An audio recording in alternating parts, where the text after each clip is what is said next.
Welcome to a meeting of your Planning Commission, the official local planning agency for the cities of Tampa, Temple Terrace, Plant City, and unincorporated Hillsborough County. The Planning Commission provides innovative leadership and long-range vision that contributes to the creation of a thriving, prosperous community that offers opportunity, fairness, and choice in how we live, move, learn, work, and play. For more information about the Planning Commission, please call 813-272-5940. Follow us on social media or visit our website at planhillsborough.org.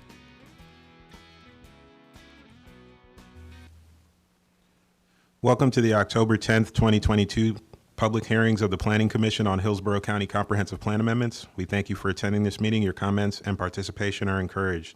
To minimize feedback in the audio, all participants in the meeting will be muted until it is their opportunity to speak. Planning commissioners should raise their hand or unmute themselves and turn on their camera to indicate that they would like to speak. Please be sure to state your name at the beginning of your remarks for the benefit of the clerk. There will be an opportunity for members of the public to provide comments when your name is called. Please wait until the chair calls on you to begin speaking. State your name at the beginning of your comments and adhere to the time limits. If anyone has difficulties or is watching via HTV and would like to provide comments to be included in the record for local government hearing, please email them to planner@plancom.org. That's planner@plancom.org. For those of you who are not familiar with our process, the meeting will be conducted as follows. The agenda item will be introduced. Staff will give their presentation with a 15-minute time limit.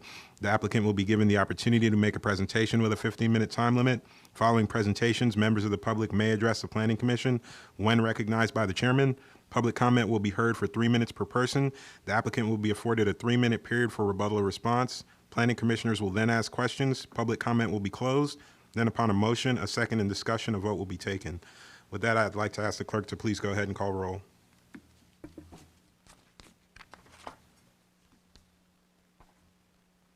Good evening, Bernstein. Here. Plaza. Here. Cardenas. Here. Fernandez. Here. Handy. Kress. Lauk. Here. Powell. Here. Saria. Here. Orton. Here. Rodriguez. Here. Chair Joseph. Here. Thank you, sir. You have a quorum. Thank you. All right, our first item up for business is 2A, Hccpa 22-06, Future Land Use Map Amendment, Williams Road and East Sligh Avenue, and the presenter is Karla Llanos.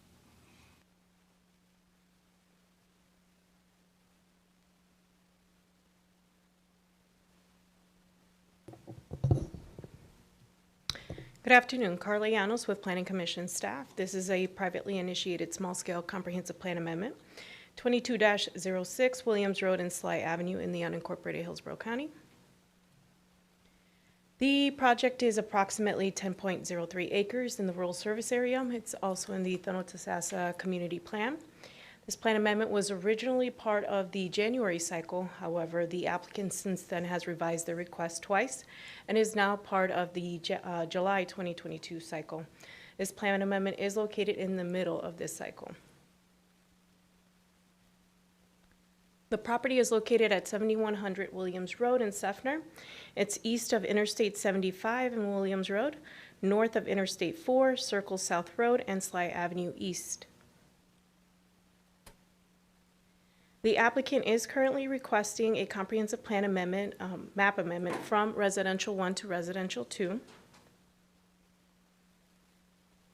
And the subject property is currently vacant. It's vacant and it's located in an area where there's agricultural and residential as predominant uses.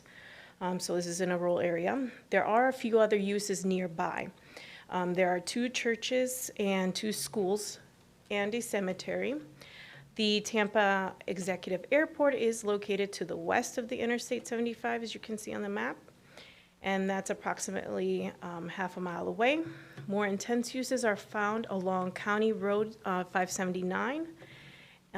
There's uses such as a wastewater treatment facility, manufacturing, warehouse and distribution, dealership, and some retail uses. Those uses are located 3/4 of the mile away, and I'll point to them with my mouse here. They're in this area over here. Here we have some pictures from when we took a site visit back in March of this year. This picture shows you the front of the entrance of the property, and the next picture shows you the middle of the property just past the gates. So here's the picture. And here we are standing at the front entrance facing west, meaning across the street. So as you can see that there is an existing road. The applicant needs to take this into consideration at the time of site plan development. And the next two pictures that I'll show you the view of the front entrance of the property facing Williams Road. And you're going to be looking to the left and to the right. So here we are. The view is to the southwest, which is also to the left. And the next picture you'll see is facing north on Williams Road, which is to the right of the property. The property has an adopted future land use of Residential 1. Residential 1 allows farms, ranches, residential uses, rural scale neighborhood commercial uses, and other non-residential uses that meet locational criteria. The proposed future land use category is Residential 2. This allows residential, suburban scale, neighborhood commercial, and other non-residential uses subject also to locational criteria. Subject property is surrounded by a sea of Residential 1 future land use category. Residential 4 can be found to the northwest of the property, which is approximately 3/4 of a mile away. And the community mixed use 12 and the suburban mixed use 6 is found to the southeast, which is also 3/4 of a mile away. And I'll point to them with my cursor. So here is the Residential 4, and this is where the community mixed use 12 and the suburban mixed use 6 is. This slide will show you the maximum potential density and intensity impacts for the subject site. The Residential 1 future land use category is considered rural. It allows you a standard density of 1 dwelling unit to the acre, and a floor area ratio of 0.25. This would allow the property to have at least 10 dwelling units and 109,000 square feet of non-residential use. Under the proposed Residential 2 future land use category, this will allow you to have 2 dwelling units to the acre or 0.25 FAR. The non-residential FAR does not change in both categories, the existing and the proposed. However, there is an increase in density under the new category.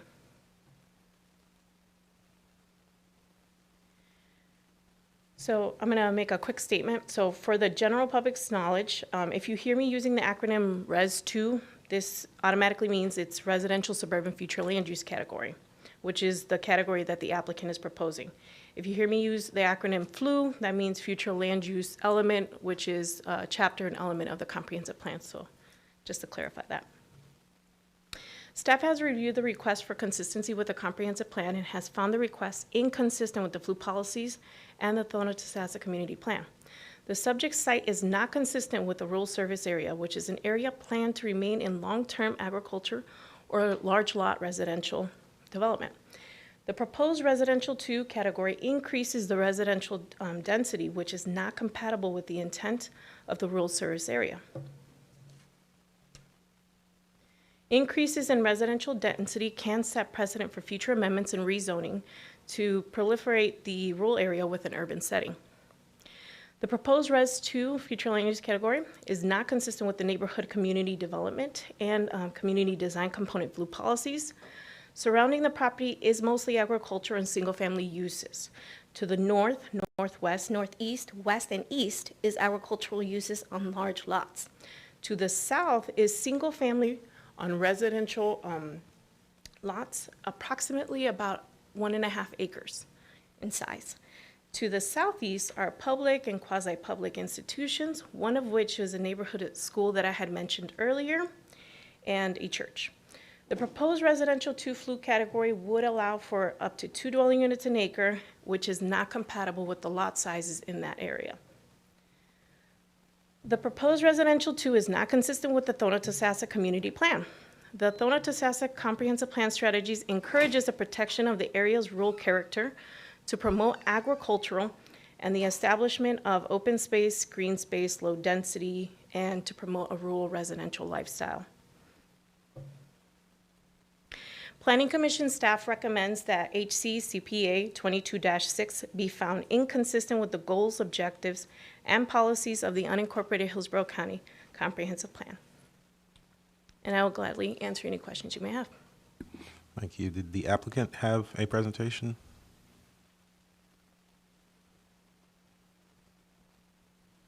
Yes.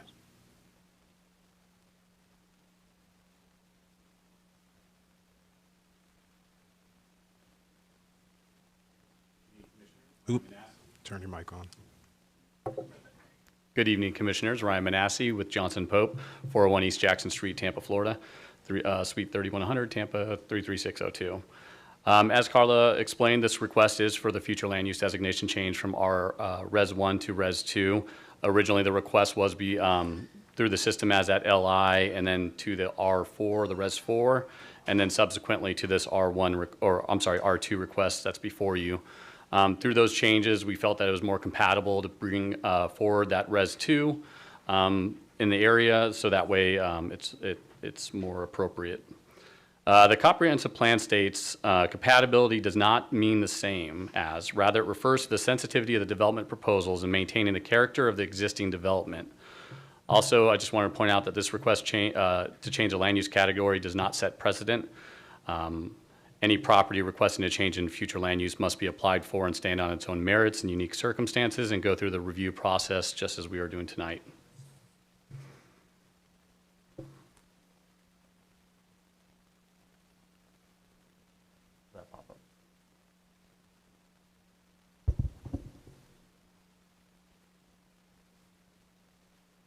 And I handed this out, but I put it on the screen as well, and this is just an overall view of the area. The subject site is that magenta box, and this is zoomed out a little bit. And what I'm trying to show you here is that the site is surrounded by more dense and intense flues. Additionally, the Res 2 is shown adjacent to other land uses such as AR, AE, Res 1, and that's proving compatibility with these lower density future land use categories. Furthermore, throughout the area, Res 1, the existing future land use designation, is adjacent to higher flu categories and affirming the gradual reaffirming the gradual increase in flu category is in harmony with more dense and intense development. And again, sorry, I'm pulling the mic over. Again, here's the subject site and this R1 that we're talking about to the north. I know Karla explained this area immediately right here, but there's R4, LI. As you see to the south, there's SMU 6, CMU 12. And then as you can see, it gets less intense as you go over to the east. So you'll see that SMU 6 as well as R2 adjacent to these R1 future land use classifications.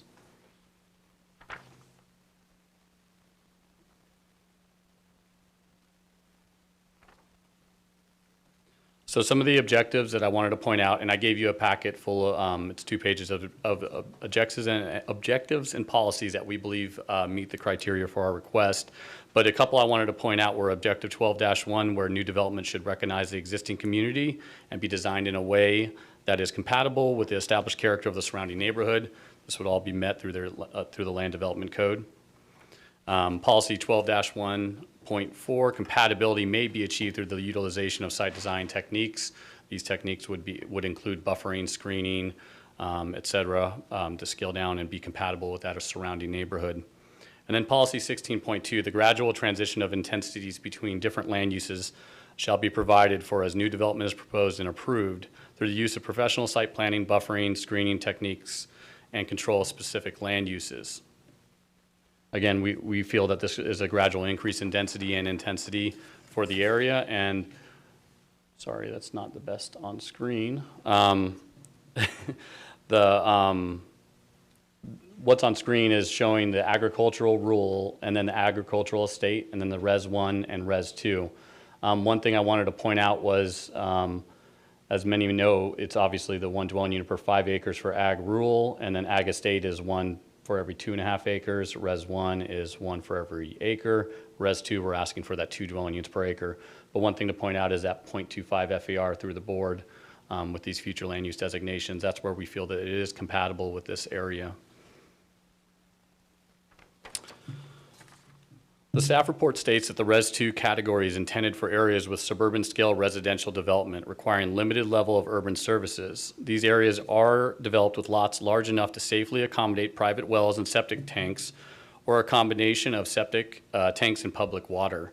Furthermore, comments in the staff report state that there is a 12-inch water main adjacent to the property and a proposed 12-inch wastewater force main scheduled for completion to begin in 2023. This would indicate that water and wastewater services may be available for future development. Also, it would appear that the county anticipates growth and the request for Res 2 is appropriate with the already developed infrastructure that's planned and or built. With that, I'd like to introduce Hung Mai. He's our engineer, and he's going to talk a little bit about traffic. He's online virtually. And then if you would please come back to me.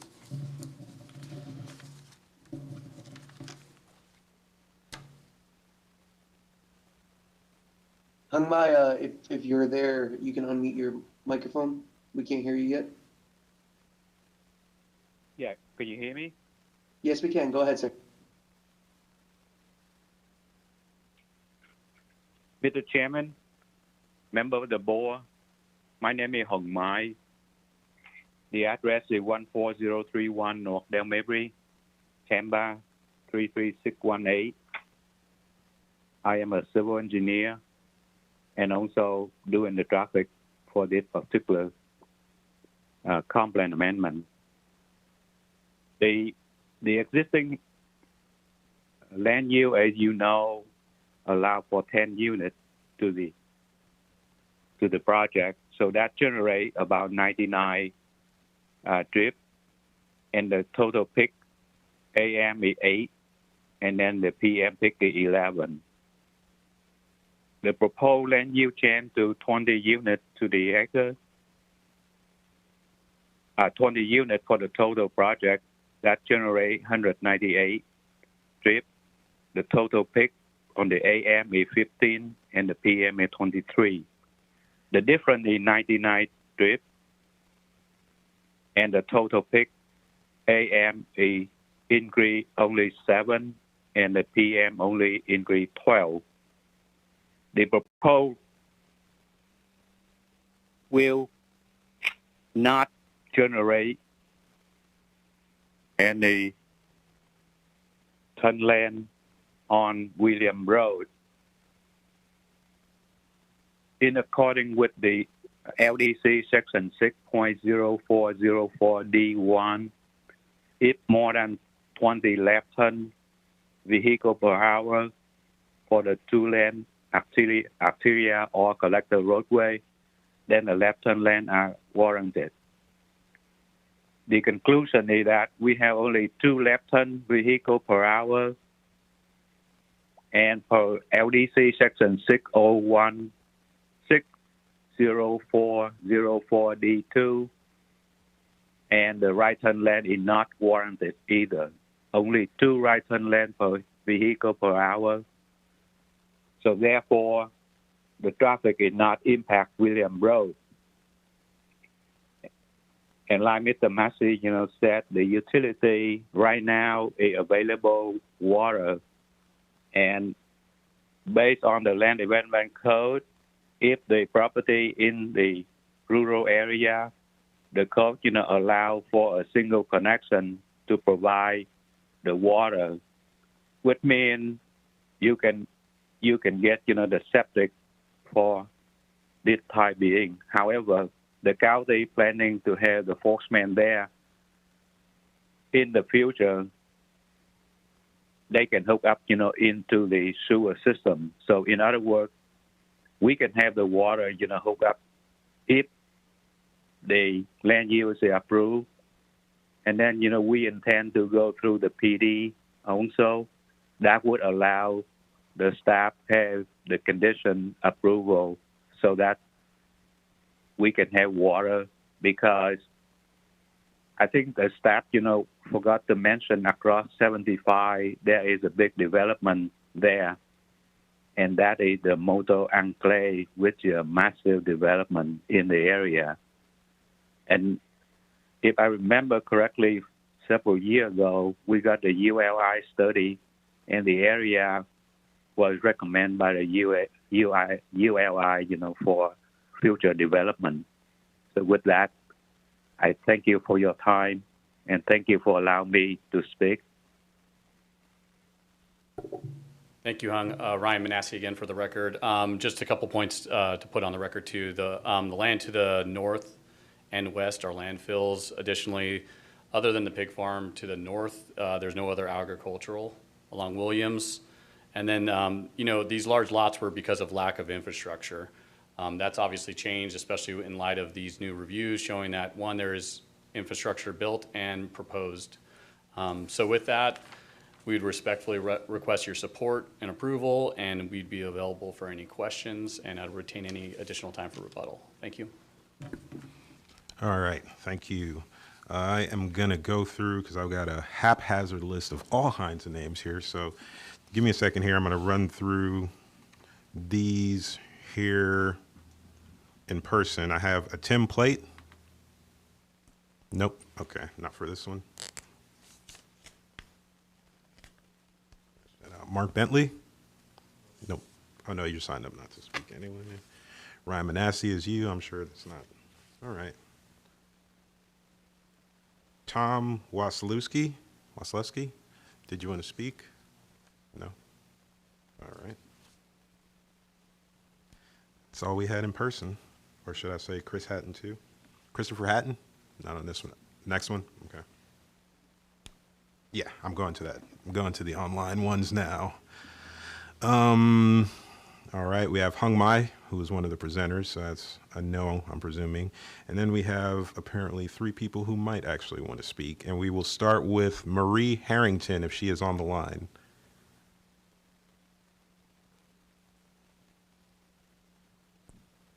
Marie, if you're there, you can go ahead and unmute yourself. Can you hear me? Yes, Yeah. you can. Go ahead. Oh, okay. I'm Marie Harrington. My husband and I live on 8658 Williams Road. We are 1/2 mile north of the subject property, and we are opposed to the land use change. As Karla's pictures showed, most of the area, if not all, was in the same green color as currently zoned, Res 1. Williams Road and the immediate area is a rural community. The property, there's pastures that remain, and we know that the pig farm is next door. There is an agricultural property to the north of the subject property. It's a family that owns cattle property throughout the county. I can't remember their names, but they still have some horses on there. They're my neighbors. We know we can't stop growth in general, and we're very fine with, very attractive, commensurate, good-looking properties, aesthetically pleasing. So the Res 1 rule we appreciate. We can live with the 1 home per acre, and we request, of course, the county keep that promise and not change the zoning. The density just doesn't appeal to the neighbors. Not just that. There was mention about traffic. Currently, Williams Road has become a thoroughfare between Brandon drivers and I-75. So there is an impact. There's a lot more traffic now, and with 10 or 20 homes, there will be some more traffic, and Williams Road will be their only way in or out. So we do think there will be a traffic impact. All of this will will take away from our charming neighborhood of very country living. We've moved there because of that idyllic pastoral view, and we don't want to live in an urban or suburban area. While the property seems high and dry, another matter, it might seem very high and dry, There is some low lands, Circle S Road floods, Sligh Avenue floods, Virginia Lane floods, immediately across the way at the little private road Bartolotti. They accumulate water. These are lowlands that originated from 6 Mile Creek a long, long time ago. And I'd like that to be taken into consideration. I'm not sure, it doesn't sound like infrastructure to mitigate is in place yet. I did hear one of the commenters say that it will follow. We just respectfully ask that you deny the zoning change. We can't stop growth, as I said, and we're amenable. We just want a complementary outcome and a promise of Res 1 that was made by the county. We don't want to live in the urban or suburban area. So I thank you for your time, and well, that's it. Thank you. Thank you, Ms. Harrington. All right, next up, we have a Pamela. If Pamela's on the line. Hi, hello, this is Pamela Faye, and I am here to voice my opinion on this change in zoning as well. I also oppose the change in zoning from Res 1 to Res 2, a lot of the same reasons, and this area is obviously a very rural area. There's pasture land all around, directly across. If you look at the zoning, directly east of the property, north, up the road, north, there's several other pieces of pasture land, agricultural properties. So the entire area is surrounded by a lot of agricultural areas, and it's, as Florida does grow, and we understand that, the importance of farming and providing that food source and farming jobs is very important to have in the area. We'd hate to see it turn into entire suburban zone down the road, as it is a beautiful road and with a lot of beautiful properties contributing to Florida's agriculture, which is something to be very proud of in this state. It will impact any of the local farms, any of the local areas surrounding us, and the fact that we do have a water drainage problem in that area already. As changes were made even years ago and the water doesn't redirect properly as it is, any changes directly impact any neighboring properties with the floodwaters. It is very, very low land, as you can see from any aerial photo. Also, on top of the floods, which I can't stress enough, and the importance of agricultural land, this is also going to impact the road traffic. And I know that they stated just earlier that it will not impact road traffic, but putting 20 dwellings with 1 to 2 cars or more per home, plus their visitors, contractors, and everything else, it does impact that road. There has been an increase in accidents on that road, as it has shown to be, like she had mentioned, the person before me, a thoroughfare, especially when I-75 is backed up. So we do see lots more accidents and heavy traffic on that road. So it will definitely affect that road, which affects every property in the area when there's more traffic. So I respectfully oppose the change in this zoning, and hope that you will consider that in your decision making. Thank you. Thank you. All right, next up on the list, we have David Faye. David Faye is on the line. Hello, thank you for having me. Appreciate you taking the time to let us voice our opinion and share what we know about the area. We've heard several instances of flooding. The county and Swiftmud put in a canal on the east side that circles around, that has zero maintenance done to it, that continually floods, and it brings the water up to the backside of this 10-acre lot. On the map that was shown by the presenter, it said subject site. The flooding that this 10 acres creates pushes onto that pig farm. The traffic is already awful on Williams Road. It's dangerous on that road. Adding more dwellings, more cars, to where there was already an accident just recently in front of the business where that's at. It was a pretty bad accident, and so you've got the increased traffic, the increased flooding, the lack of maintenance by the county on the canal that goes around. It was mentioned, the 6 Mile Creek. And then in 2021, the Florida Right to Farm Act was signed, and all of that area is agriculture, and that was misrepresented. There's cattle directly across from it. There's ag operations just north of it on the west side of Williams Road, and the farm curves all the way around behind it. So to say it's mostly residential is not accurate. It's all agriculture with a few houses throughout the agricultural areas. So to add the traffic and not have the capacity of the road to handle that traffic, and then the extreme flooding concerns, if you look at a map, you can see how flooded the whole back of that area is, and all you're going to do is increase that by putting it in there. Adding this many homes in a retention pond isn't going to handle it. So that's all I have. I hope you deny this change, keep it where it's at, and keep the people on Williams Road safe, and allow them to continue to farm as we have that right to farm on Williams Road. Thank you. Thank you, sir.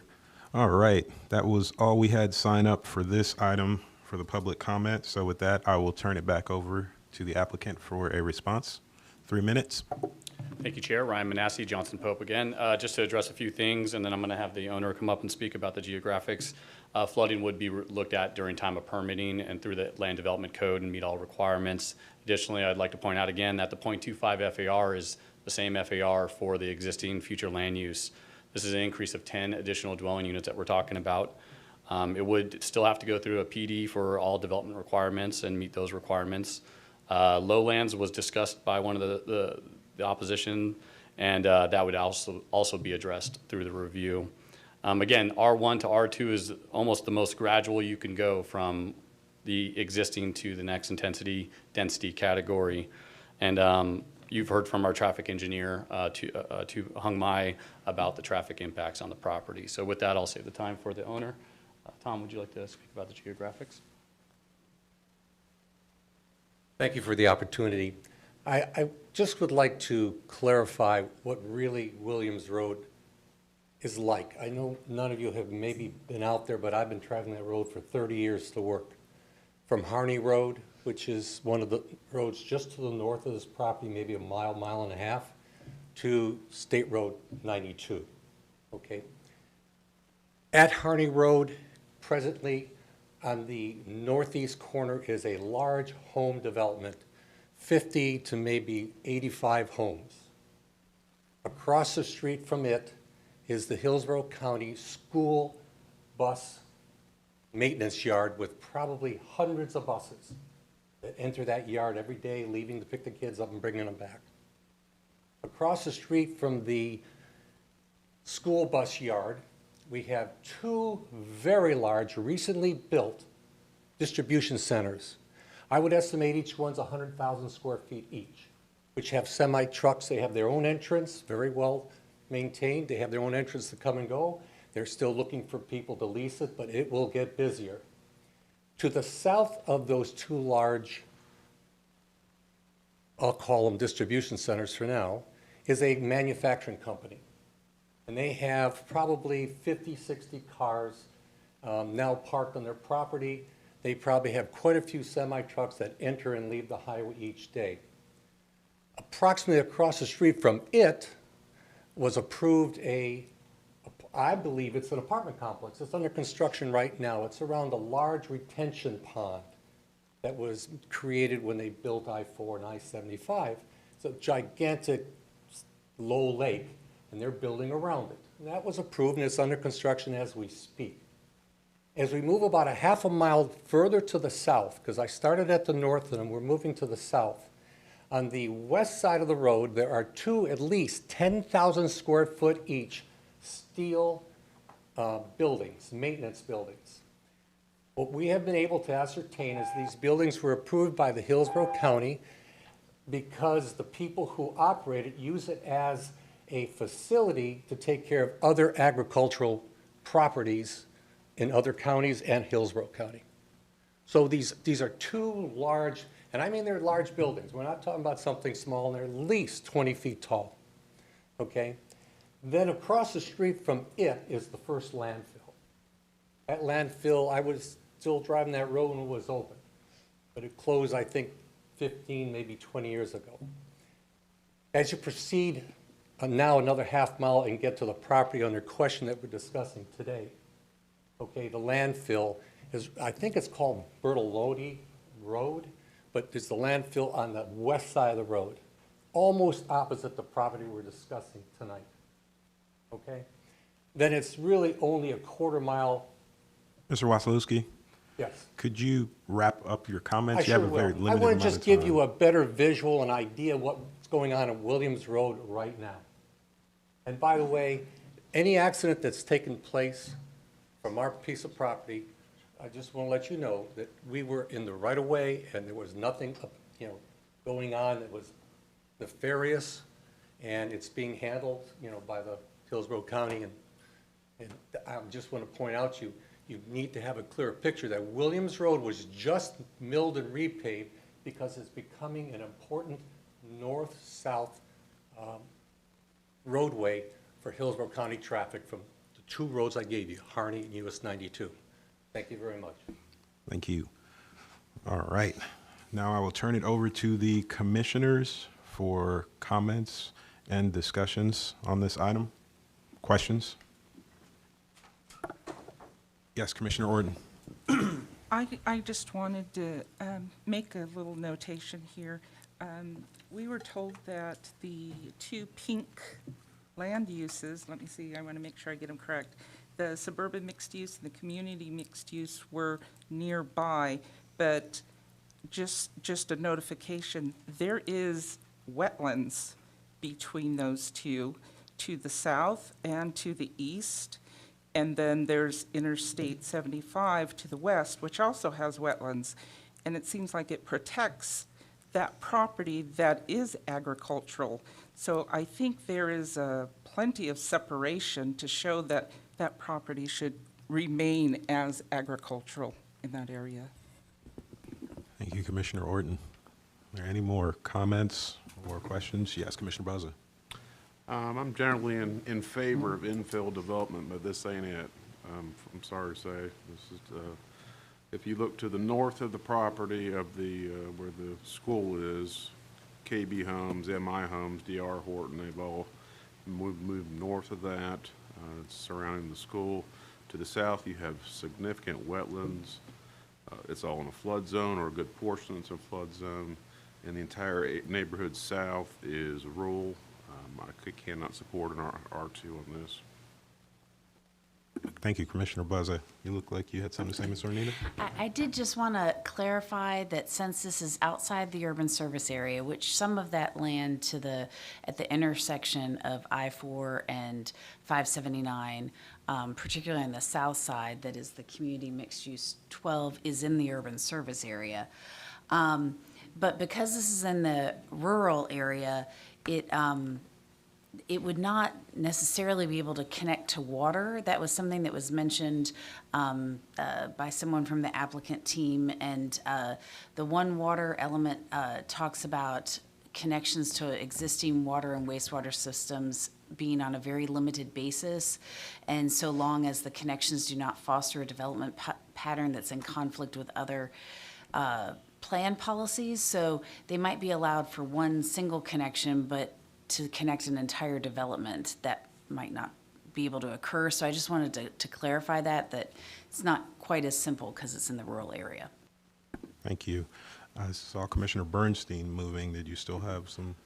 Yeah, maybe just to complete the discussion that my fellow Commissioner Horton had. Mr. Manassi, probably the most fair to direct this at you because you're kind enough to circulate the map that we've got in front of us. And I'm not going to hold you, believe me, to exact figures on distance, but I think when Ms. Llanos spoke, I thought I heard it said that the distance approximately from the location in the purple square to the R4 above was about 3/4 of a mile, but I guess I'll start there. Ms. Llanos, maybe you can help with that one. Yes, well, so when we measure that, we measure it linear feet away. It's not travel distance. If we were to take that into consideration, it would probably be well over 6 miles. So if you take it from the edge of the property, you measure it directly to wherever that use is, that's the distance that we're measuring. So then, I don't know if I heard, if I did, I may just not have picked up on it. Was there an estimate of the distance of the R4 that runs to the east of the property? We were just talking about the R4 to the north, but do we have a sense of the distance to the east? To the east, you mean further? Yeah, maybe better if I'm gesturing with my index finger here, if you can see it. I don't know if you can. Yeah, my eyes don't work that well. There's an R4 on my version of the map above the term Florida. From this one, which is, yeah, it's actually this piece right here. So if you can share my map, there it is. So you see, this is the portion of the R4. I know it's the shading, so it's cut off, but this is it. So it's approximately as well about 3/4 of a mile away. So roughly, I think in my staff report, I mentioned it's about 4,500 linear feet, if I'm not mistaken. I don't recall right off the bat. And then maybe last question on distance. There's an R2 due slightly north, but primarily east. I'm gesturing to it with my pen. Fair to say that would be even greater distance? I'm That's assuming even further up. Okay. Correct. That's all I had. Thank you. All right. Are there any more questions? Yes, Commissioner Powell. Thank you, Mr. Chair. With the developments that are at the north for MI and KB, are those sites in the urban surface area? And this is just like a little carve out that's not? They are. So if you look at your packets in the enlarged proposed future land use, there is a blue, kind of like a blue dash line. It tells you where that urban service area is, and that happens to be in it, way up north up there. So like that's the blue line right there? Yeah, if you see this right here, yeah, they're located within that. Okay. So in the whole area that he was describing beforehand, the applicant, that area is not within proximity to the site. That's actually way up north. And yes, that might be a little bit more urban, but again, that's way up north. That's outside of this area and the rural service area. So, and you could probably see it a little bit clearer when you go to the aerial. I wish I had a more zoomed out one. And I saw it in our packet, you know, with it, but it wasn't like completely zoomed out. So I'm just curious how the urban surface area is north, and it's also south, but it's not that little parcel. Yeah, it's it just seems like it wraps. Motor Enclave is going to be connected, you know, and it's within now. Just to add on to what Karla said, historically, the urban service area in this area followed some of the existing development pattern, and that is close to that notch that is to the north is more oriented towards like Morris Bridge Road and Fowler, and where they interplay with the interstate there. So it did have a development pattern that goes on the east side of the interstate in that area. Okay. And then I saw in the packet that it mentioned that Williams Road was going to be 4-laned at some point. Is that, you know, like forthcoming in like 2023 where and they may be able to bring, you know, water services?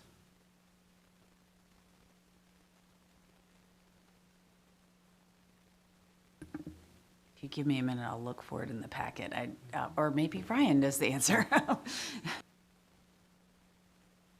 Thank you. Ryan Manassi with Johnson Pope again. I think what you're referring to in the packet is on the staff analysis for. Correct.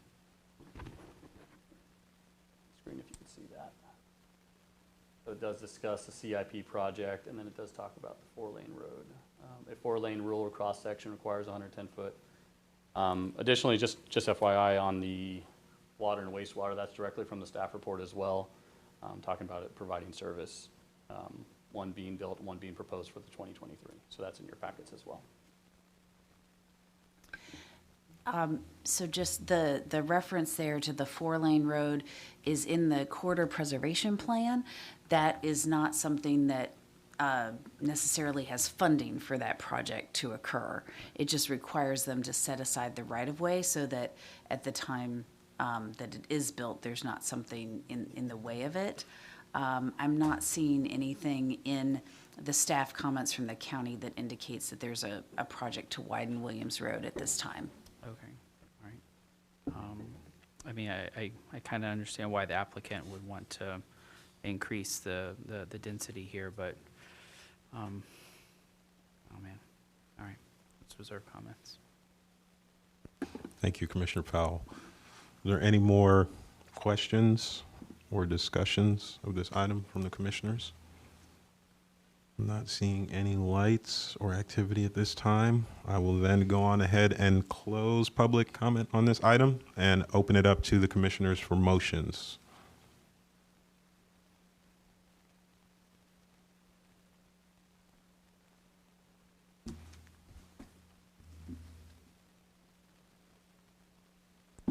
Anyone?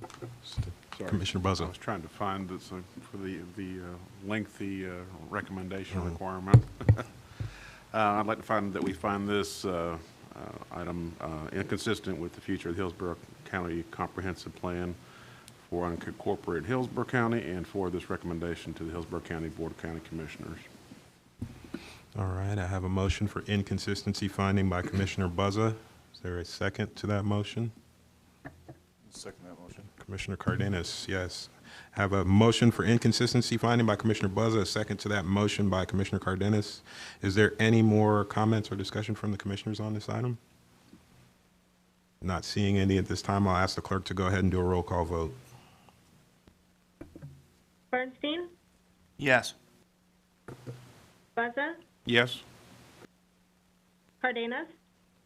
Yes. Fernandez? Yes. Lauk?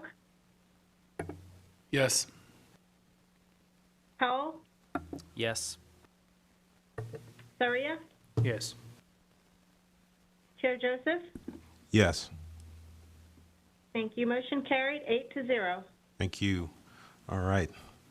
Our next item on the agenda is action item 2B, HCCPA 22-07, Comprehensive Plan Text Amendment, Island Recreation Future Land Use Category, and the presenter is Yeneka Mills.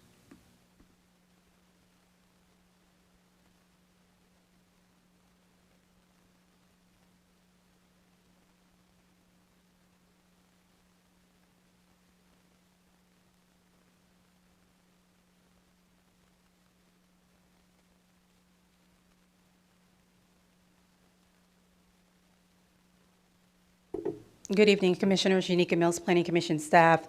I'll be presenting HCCPA 2207, Island Recreation Future Land Use Category. At the request of the Board of County Commissioners, Planning Commission staff, county staff were asked to work with the owner of Pine Key Island to collaborate on creating a new future land use category. So staff is initiating this public text amendment to establish the new future land use category, Island Recreation.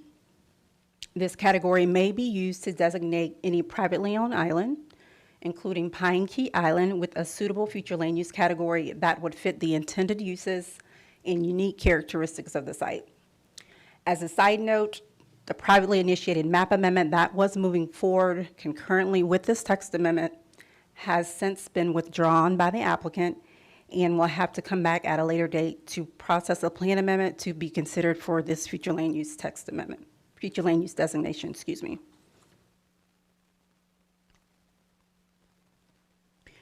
In creating this new future land use category, staff researched several comprehensive plans of local jurisdictions Charlotte County, City of Tampa, Dunedin, Sarasota County future land use categories to assist in creating this new future land use category.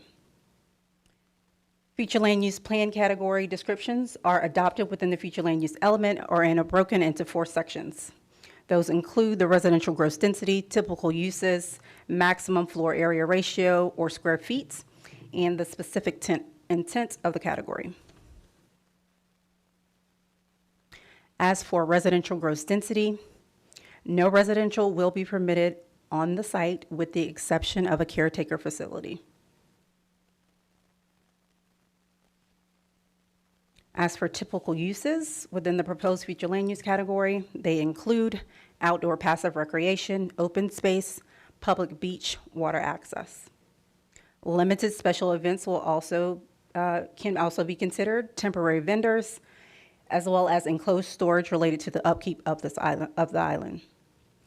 When creating the typical use list, staff did coordinate with development services staff to ensure that the terminology being used coincided with the Land Development Code. As for maximum floor area ratio or square feet, a maximum of a 0.025 FAR, up to 20,000 square feet of non-residential uses with a building scale complementary to and not detrimental to the site can be considered.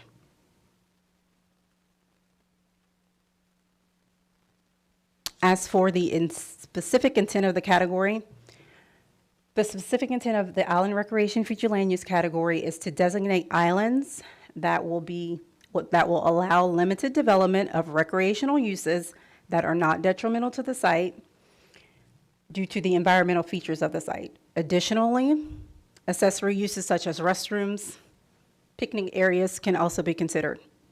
At the rezoning stage, development will be subject to a planned development or site plan controlled zoning district.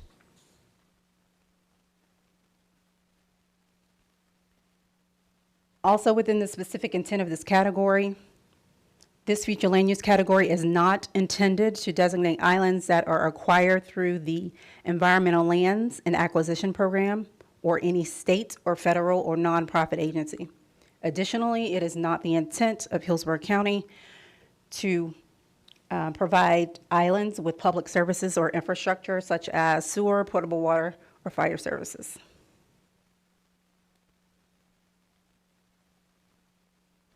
As for agency comments, in addition to the normal agencies that we see comments from, the Board of County Commissioners asked staff to seek comments regarding this amendment from the Tampa Bay Estuary, the Audubon Society, the Sierra Club, the Agency on Bay Management.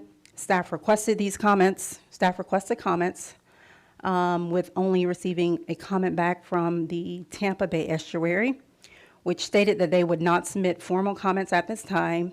However, they did provide sections from their conservation management plan, which references their need to provide for and manage recreational uses. We did receive comments from the Environmental Protection Commission, which expressed that development for recreational uses on the island has the potential to cause environmental impacts from development such as docking, structures in wetlands, power generation, restrooms, and waste disposal. It is my understanding that at the time of development, any proposal would be reviewed by EPC and the site would need to meet regulations. Other than those comments, there were no objections.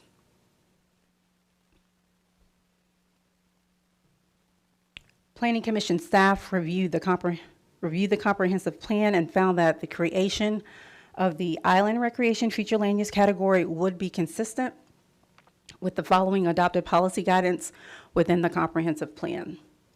Policy 7.1 of the future land use element, which speaks to the future land use map being used to make an initial determination regarding the permissible locations for various land uses and the maximum levels of density and intensity.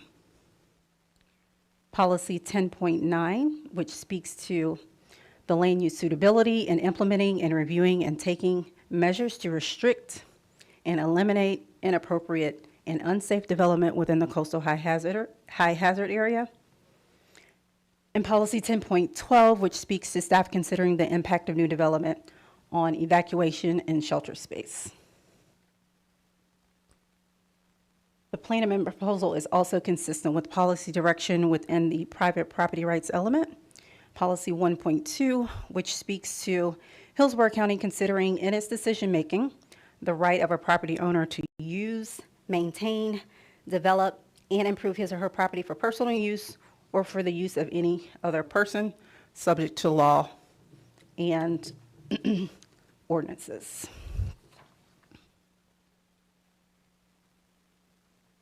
Based on those considerations, Planning Commission staff recommends that the proposed text amendment, HCCPA 2207, be found consistent with the goals, objectives, and policies of the Comprehensive Plan for Unincorporated Hillsborough County, and I'm here for any questions. Were there any members of county staff? I know I see some people on the WebEx who might want to speak, or did they have any presentations or comments?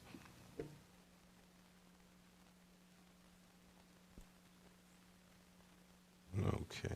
I have my hand up. Yeah, please, go ahead. Thank you. I just have a couple of quick comments. My name is Janet Lorton. I'm the executive director of the EPC. And, you know, we just give basic comments on a zoning that has, you know, on this future land use. And obviously it would have to come back in front of us for zoning. But it's hard for us to comment when we don't really know, you know, what the power generation is going to be or what the wastewater is going to be as far as environmental impacts and items like that. One thing I did want all of the board members to know is this just isn't about Pine Island, or what I guess we used to be referred to, I think, as Beer Can Island.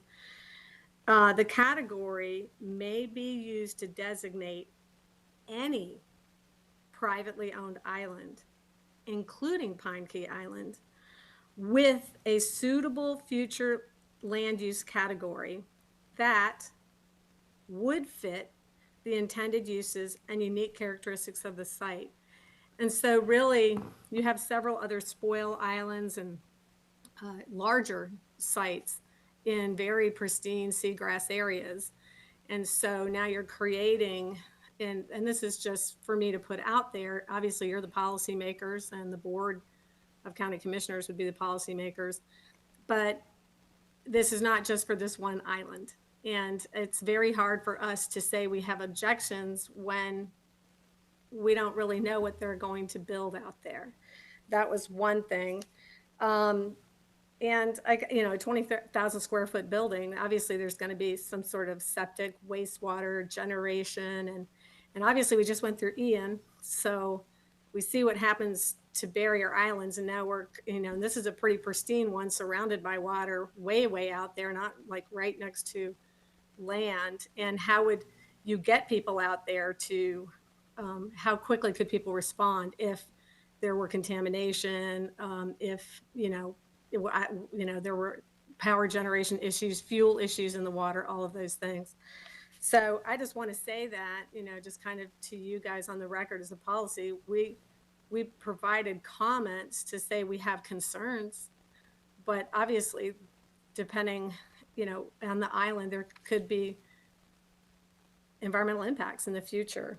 I mean, I see Pinellas County, they had horses that used to watch sunset that used to go on prop cuts, and on the happenstance that they might drop a horse apple in the water, those entities said we don't want that activity anymore for environment. I do know the estuary program, I don't know how long they had to comment, or the Sierra Club, because I saw that it hadn't gone in front of their policy board. And Mr. Sherwood did give some comments saying, it might not be in line with their plans, but that he wouldn't comment. He didn't feel comfortable commenting because it hadn't gone in front of his board yet. So I just put that out there with you after just seeing what's happened with not only environmental disasters, but taking what I consider a pristine island. Obviously, people have private property rights as a privately owned island, but what you're voting on is not just recreational uses, and it's on any island. And there are other land masses in even more pristine areas, larger land masses that could be affected by this vote today. So those are my comments. I have my staff online for technical comments as well, but without seeing what is going to be constructed, it's hard to comment. All right. Thank you. Thank you. All right. Oop, we had a couple people sign up in the public comment on this item, and I'm going to run through the people in here again just quickly because I don't remember if one of the two people might have wanted to speak on this one. So Tim Plate? Nope. Neither you, Mr. Hatton? Nope. All right. Which one do you two want to speak on? Okay. Thank you. All right. We'll go to the people who signed up online, if there were any. Let me see. Yes, there were a few. All right. First up, we have Peggy Matthews, if she's on the line. Is there a Peggy Matthews? Peggy, if you're there, you can unmute yourself. Okay, yes, I'm here. I can't quite see how, oh, here we are. All right. You have 3 minutes. Please go ahead. Okay, yes, it's Peggy Matthews. I'm an owner of Pine Key, and we work diligently with Planning Commission staff on coming up with this language as we were directed by the Board of County Commissioners. It was a long consensus building process. Obviously, we did not get everything we wanted, and we feel, though, that we got to a point where we are comfortable with the language, that we can run our business and still protect our island along with the other islands. And as far as the environmental impacts, Environmental Science Associates has done third-party environmental assessments out there, and there are no nesting seabirds, there's no sea turtles, and there's no seagrass at our island because it's such a high energy system. So with that, it's short and sweet. I'm available for questions. We agree. We are comfortable with this language as is if it doesn't get altered. Thank you. Thank you, Ms. Matthews. All right. Next up, we have a Jonathan Mchenry. Is Jonathan Mchenry on the line? Yes, I am. Please go ahead. Can you see me? Okay. Yeah, I'm Jonathan Mchenry. I live at 720 Sunset Cove, Madeira Beach, Florida. I'm also one of the owners of Pine Key. And I just wanted to reiterate what Peggy Matthews said. We've been working tirelessly with Planning Commission staff to try to get something that's, acceptable to us so we can continue to run a boating destination out there, which it's always been before. And still have a very rustic environment out there, which is exactly what we want to do and has always been done. And I'm sure, as you all know, in the past, that place was destroyed, trespassed on, and littered, and we have cleaned it up and made the environmental impact ridiculously less than it ever was for decades and decades before so.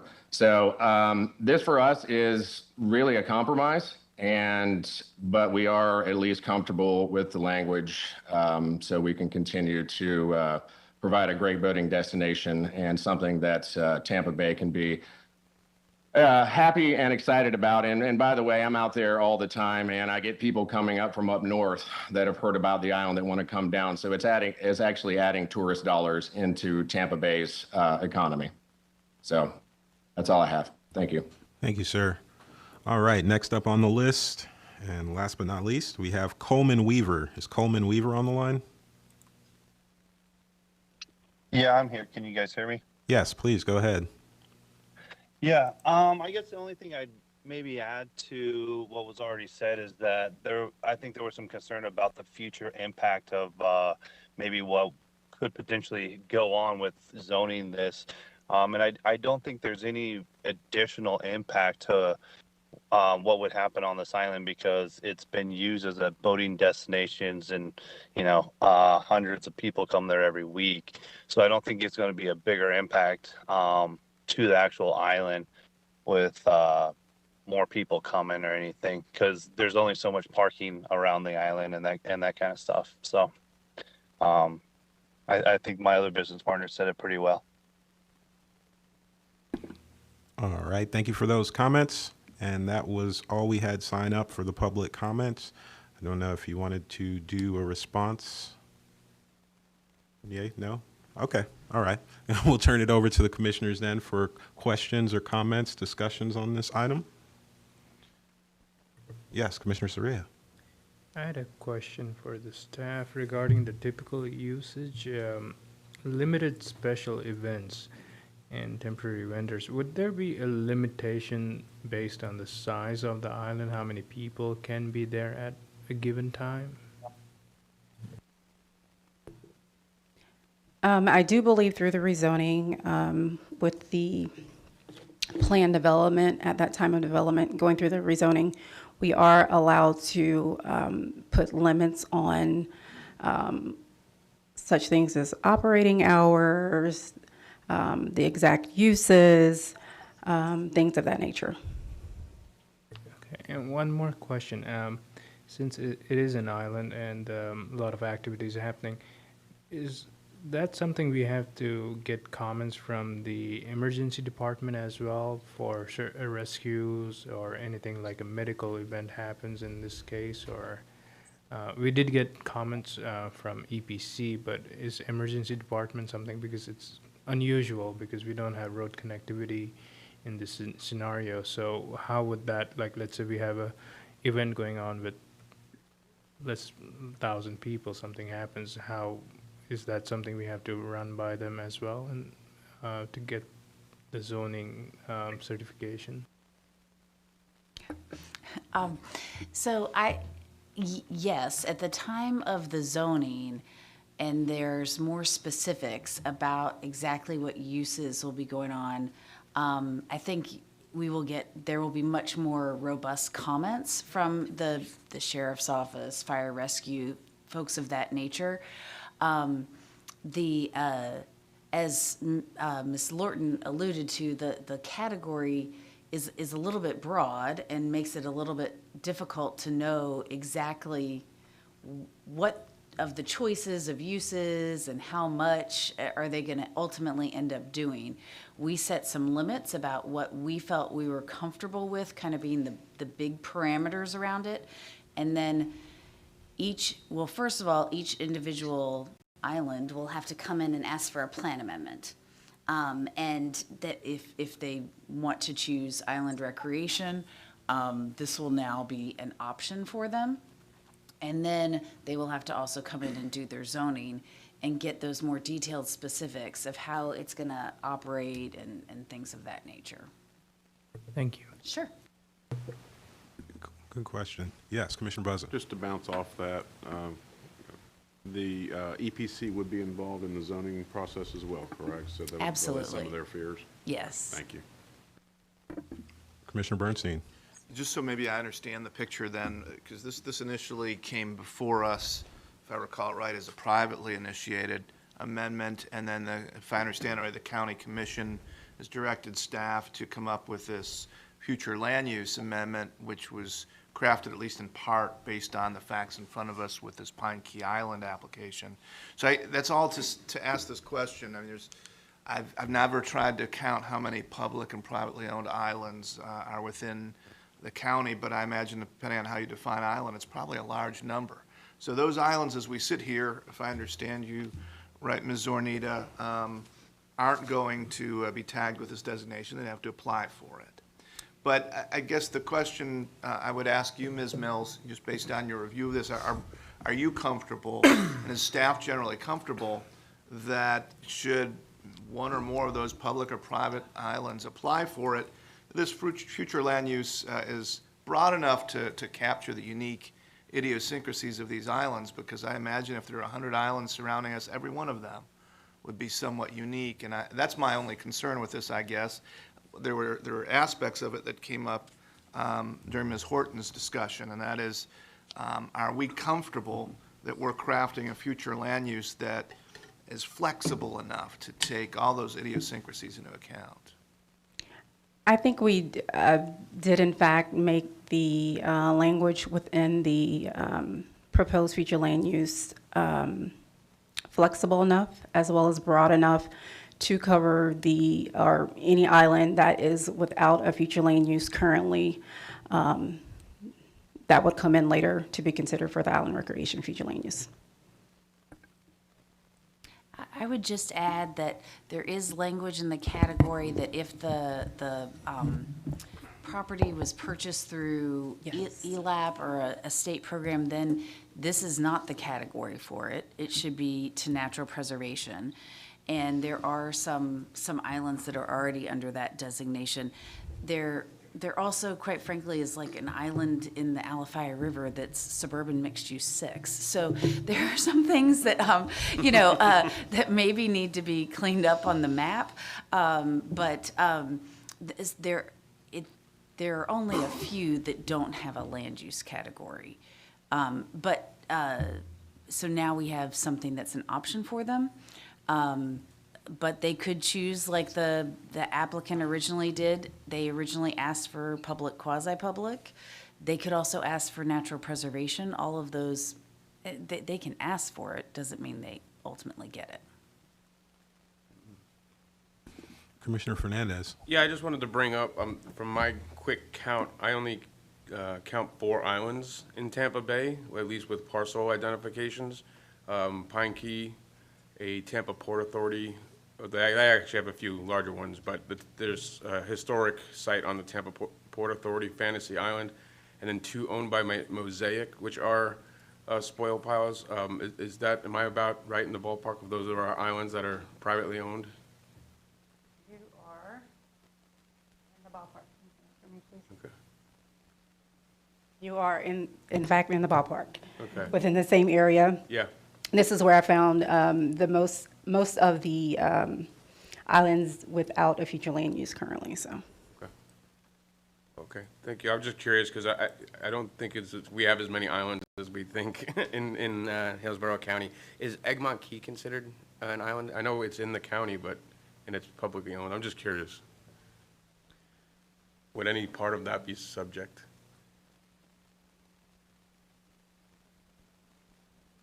I would have to, I'm trying to look for it on here. I thought that it was already natural preservation. Okay, we can see. I just didn't check.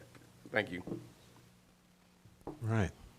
Commissioner Bernstein. But just so we're clear, because I want to make sure I'm not misstating this, because this applies to privately and publicly held lands. If I'm a private citizen and have a home that happens to own a piece of property within my property lines that is surrounded entirely by water, even if it's 3 feet by 5 feet, that's an island, is it not?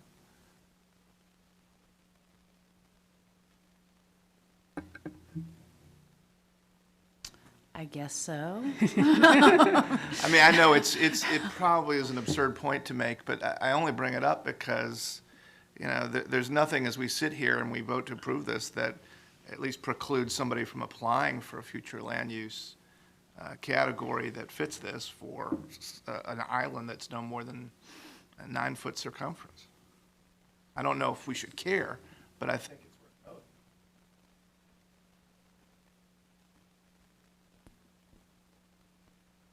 Yeah. If I guess the question is whether or not they already have a land use category for that portion of their property.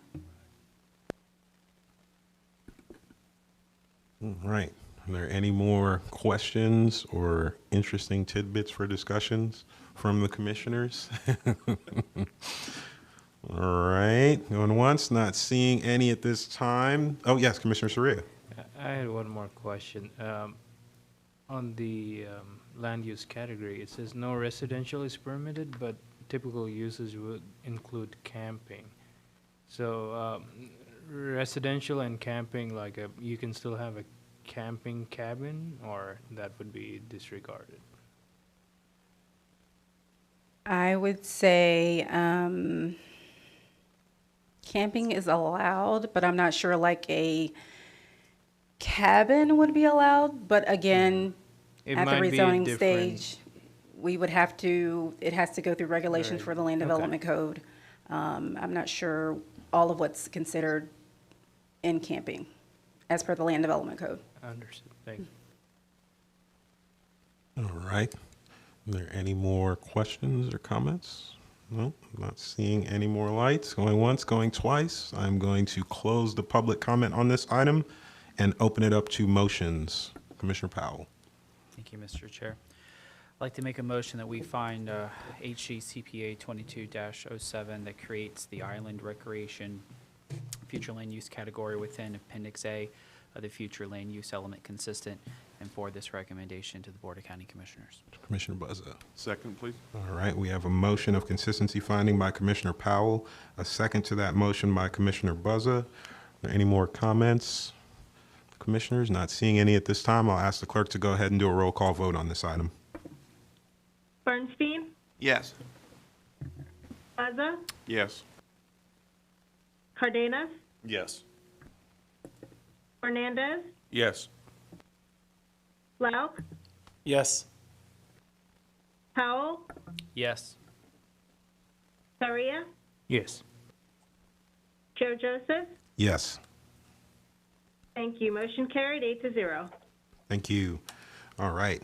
Our next item of business is 2C, HCCPA 22-14, Comprehensive Plan Text Amendment, Map 1 of the Mobility Element, and the presenter is Wade Reynolds.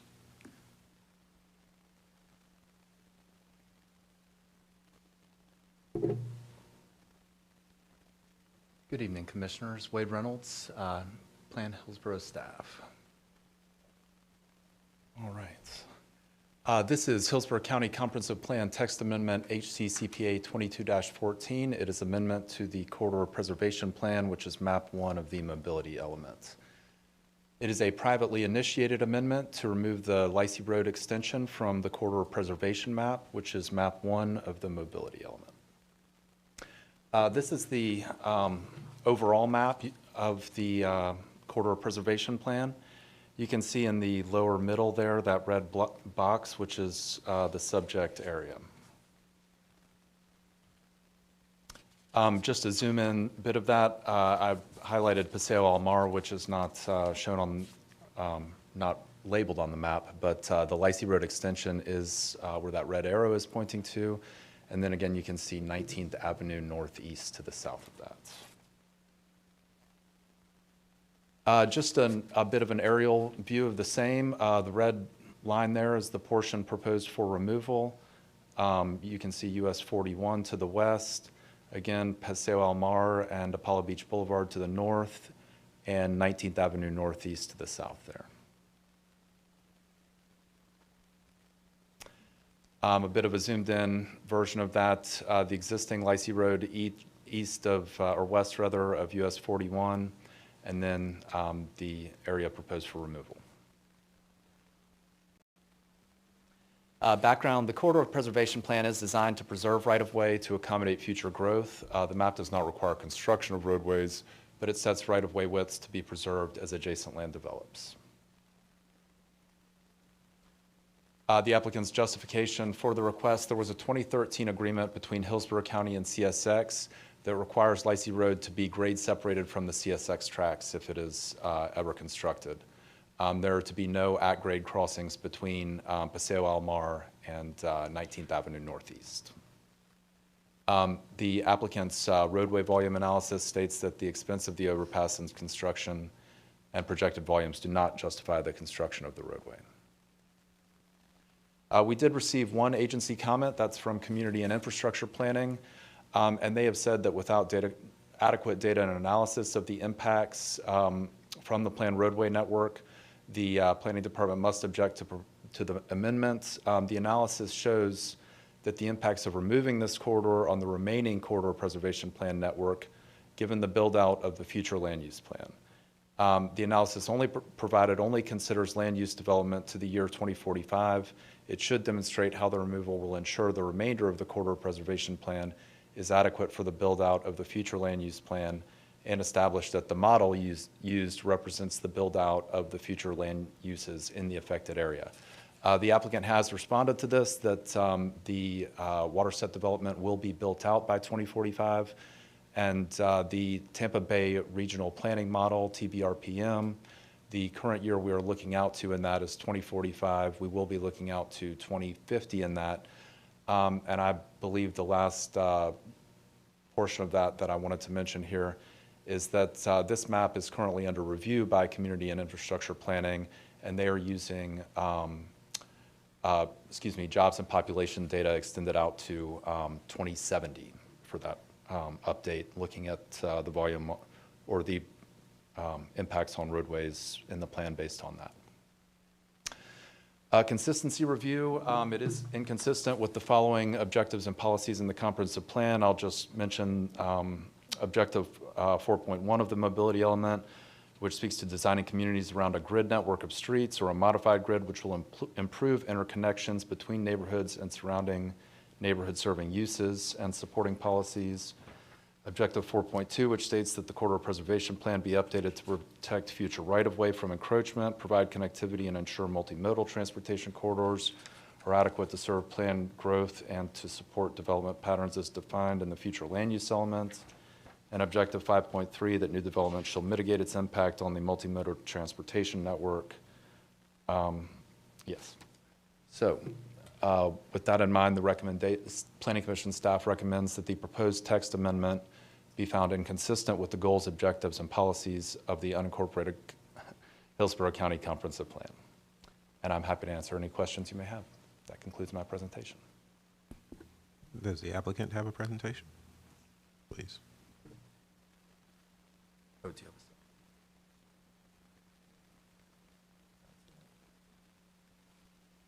That's it, thank you. Thanks, Wade. Mr. Chairman, before we get started, just as a housekeeping item, can I submit our expert's resume into the record for you? Yes.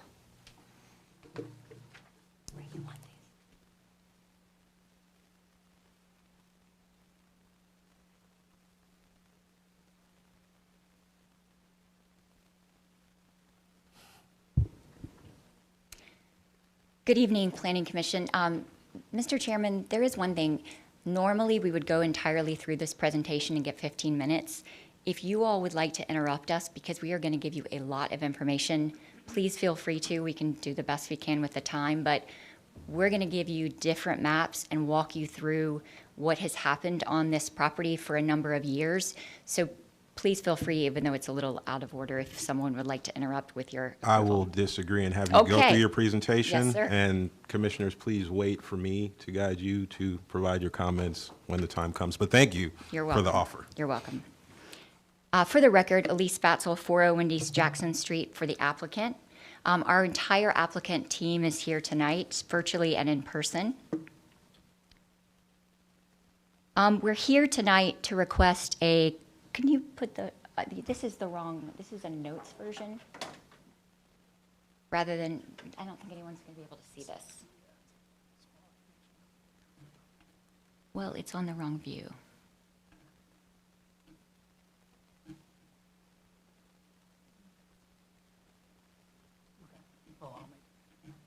I have a jump drive if you need it, just in case. Here, let's do this. Slideshow view, if you don't mind me driving. There we go. So we're here to request a comprehensive plan text amendment to remove a very small portion of Llanos Road extension from the Hillsborough County Corridor Preservation Plan. It's a segment of roadway that we affectionately call the Road to Nowhere. But before we dig into this request, I thought it would be helpful to tell you how we got here. In April of 2019, we began meeting with the county to discuss changes to our plan development. And the Hillsborough County transportation staff at the time actually questioned why this segment was actually on the corridor preservation plan and questioned why we had to build this. So we all began to look at this, and Hillsborough County staff actually asked us to do the study that we've presented as part of our text amendment for them to review as part of their review. So I just wanted to let you know how we got here and how this became a privately initiated text amendment. To orient you, this segment of roadway is located south of Paseo El Mar and Apollo Beach Boulevard, east of the CSX Railway, and north of 19th Avenue Northeast. It is within the existing Waterset community. The applicant has been working with the county to provide these studies, as I mentioned, for the elimination of Llanos Road. The county, in their own plan to update the corridor preservation plan, has been delayed, and this development is slated for Q1 of 2023, which is why we submitted the privately initiated text amendment. So this is just a copy of the future land use map, so you can see where this Llanos Road extension is.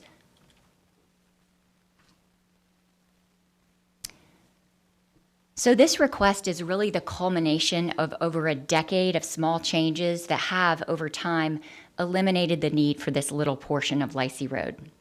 Beginning in 2011, the county approved PRS 11-28, which showed Waterset Drive, this is what you see highlighted as blue on your map, in a general east-west connection. That was the direction of the roadway.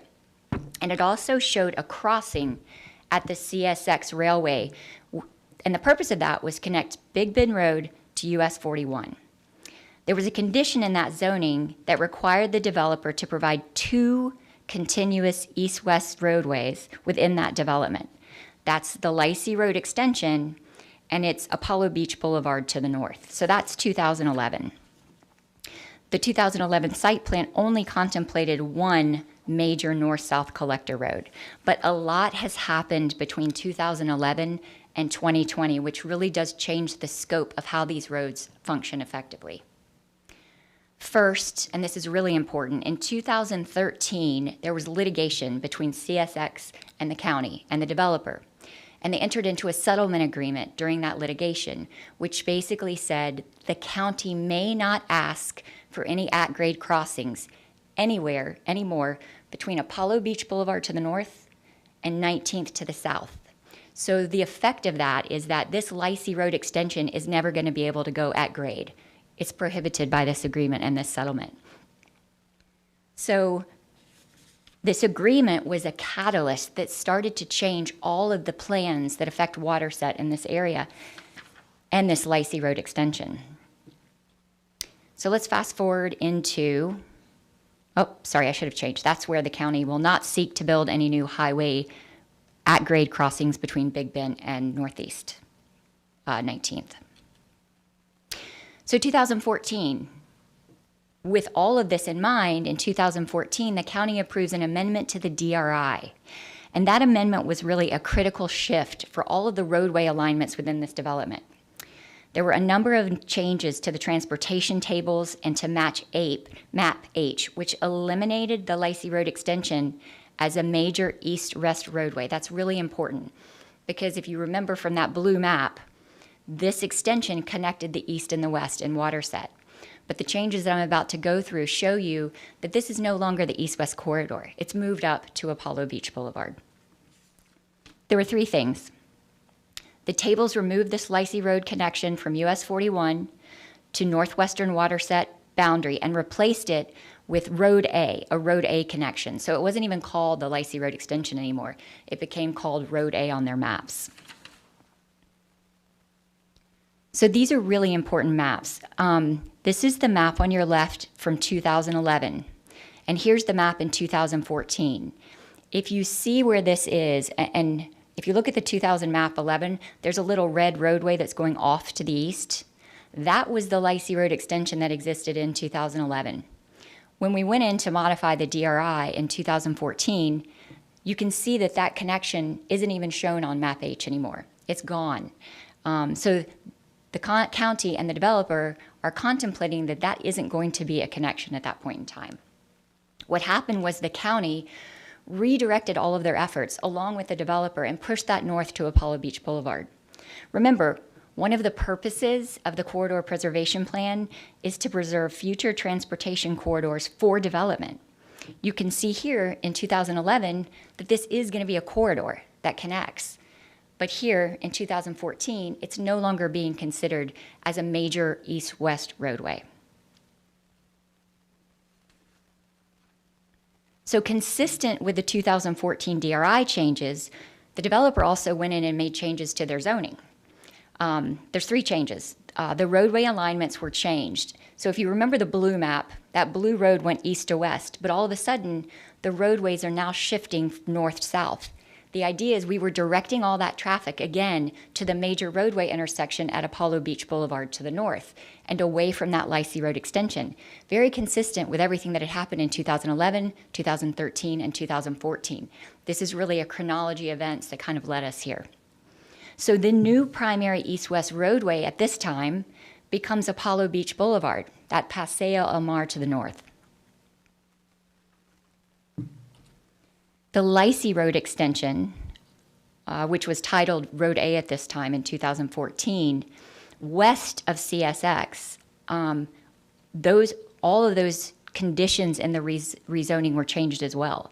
For example, there were turn lane improvements that were there before. Those were all taken out. So those changes of conditions, again, reinforced that this road is not going to go through. But here's something that's even more important, and I think critical in understanding the whole picture and the story that we're trying to tell. In 2015, the county and the developer entered into a flyover agreement for where I-75 crosses over at Apollo Beach Boulevard. The agreement provided the terms for construction of this flyover, which connected Apollo Beach Extension and County Road 672, consistent with the Watersett DRI-DO. And this is really important because the county and the developer made a concerted decision at that time to refocus the resources. And when I say resources, the developer put millions and millions of dollars into that I-75 flyover in order to move that traffic appropriately east-west along Apollo Beach Boulevard. I want to read one important quote from the I-75 agreement that I think is really critical. Due to the evolution of the Llanos Road Extension project, the continued area development, and the acquisition of the Bullfrog Creek Scrub, that's the ELAP property that's directly east of where this east-west road was. Between that time, the county bought that ELAP property, so that road's never going to go through. The proposed alignment, meaning the I-75 flyover, represents the last opportunity for the county to construct a parallel east-west facility to Big Bend Road and 19th Avenue Northeast. I just want to pause there. Everybody recognized at that time that the county and the developer, including county and developer, that there was not going to be another east-west between Apollo Beach and between 19th. This requested change to the corridor preservation plan really just implements what we've all been doing since 2011 in this area. Finally, you can see where we are today. This is the 2020 map. We did another PRS, the current zoning for the property, and realigned Watersett Boulevard, Covington Gardens Drive, and Road A, which is the little piece that we're talking about that still remains on the corridor preservation plan, to meet FDOT and Hillsborough County standards and to preserve additional wetlands.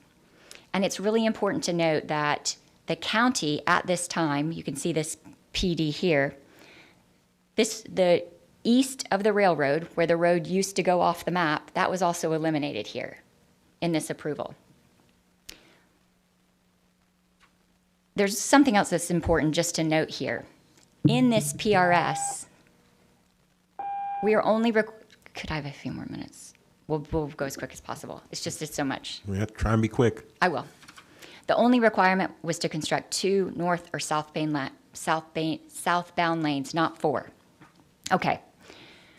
We're going to skip over, and I'm going to let Christopher Hatton talk for just a couple of minutes on the transportation analysis. Christopher? Sorry, I talked too slow. Sorry. Keep it brief and make it quick as possible. Again, my name is Christopher Hatton. I'm a registered professional traffic engineer with Kinley Horn. And again, just wanted to kind of go into the details just real quick.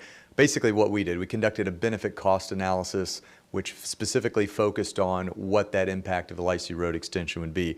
And what we found basically was that the roadway, if constructed, would serve only about 10% of what a 4-lane roadway would do. So basically it would be significantly underutilized if it was built. One of the comments that we've gotten from the county staff was talking about access and the like. And yes, it would provide access, but it would really provide access only to the Watersett development. It wouldn't act as a thoroughfare a roadway for the area, which again, I think we have significantly talked about because that's what Paso El Mar is becoming, that east-west going over I-75 connecting 301 to 41. And lastly, I think the main important aspect that I want to hit is the cost significantly outweighs the benefit. The cost for this potential, because it cannot be at grade, would be anywhere from $8 to $12 million for a roadway, basically it would be a project driveway. So, wrap up. Back to you. Thank you. All right. I am going to turn it over to comments now, public comments for those who signed up.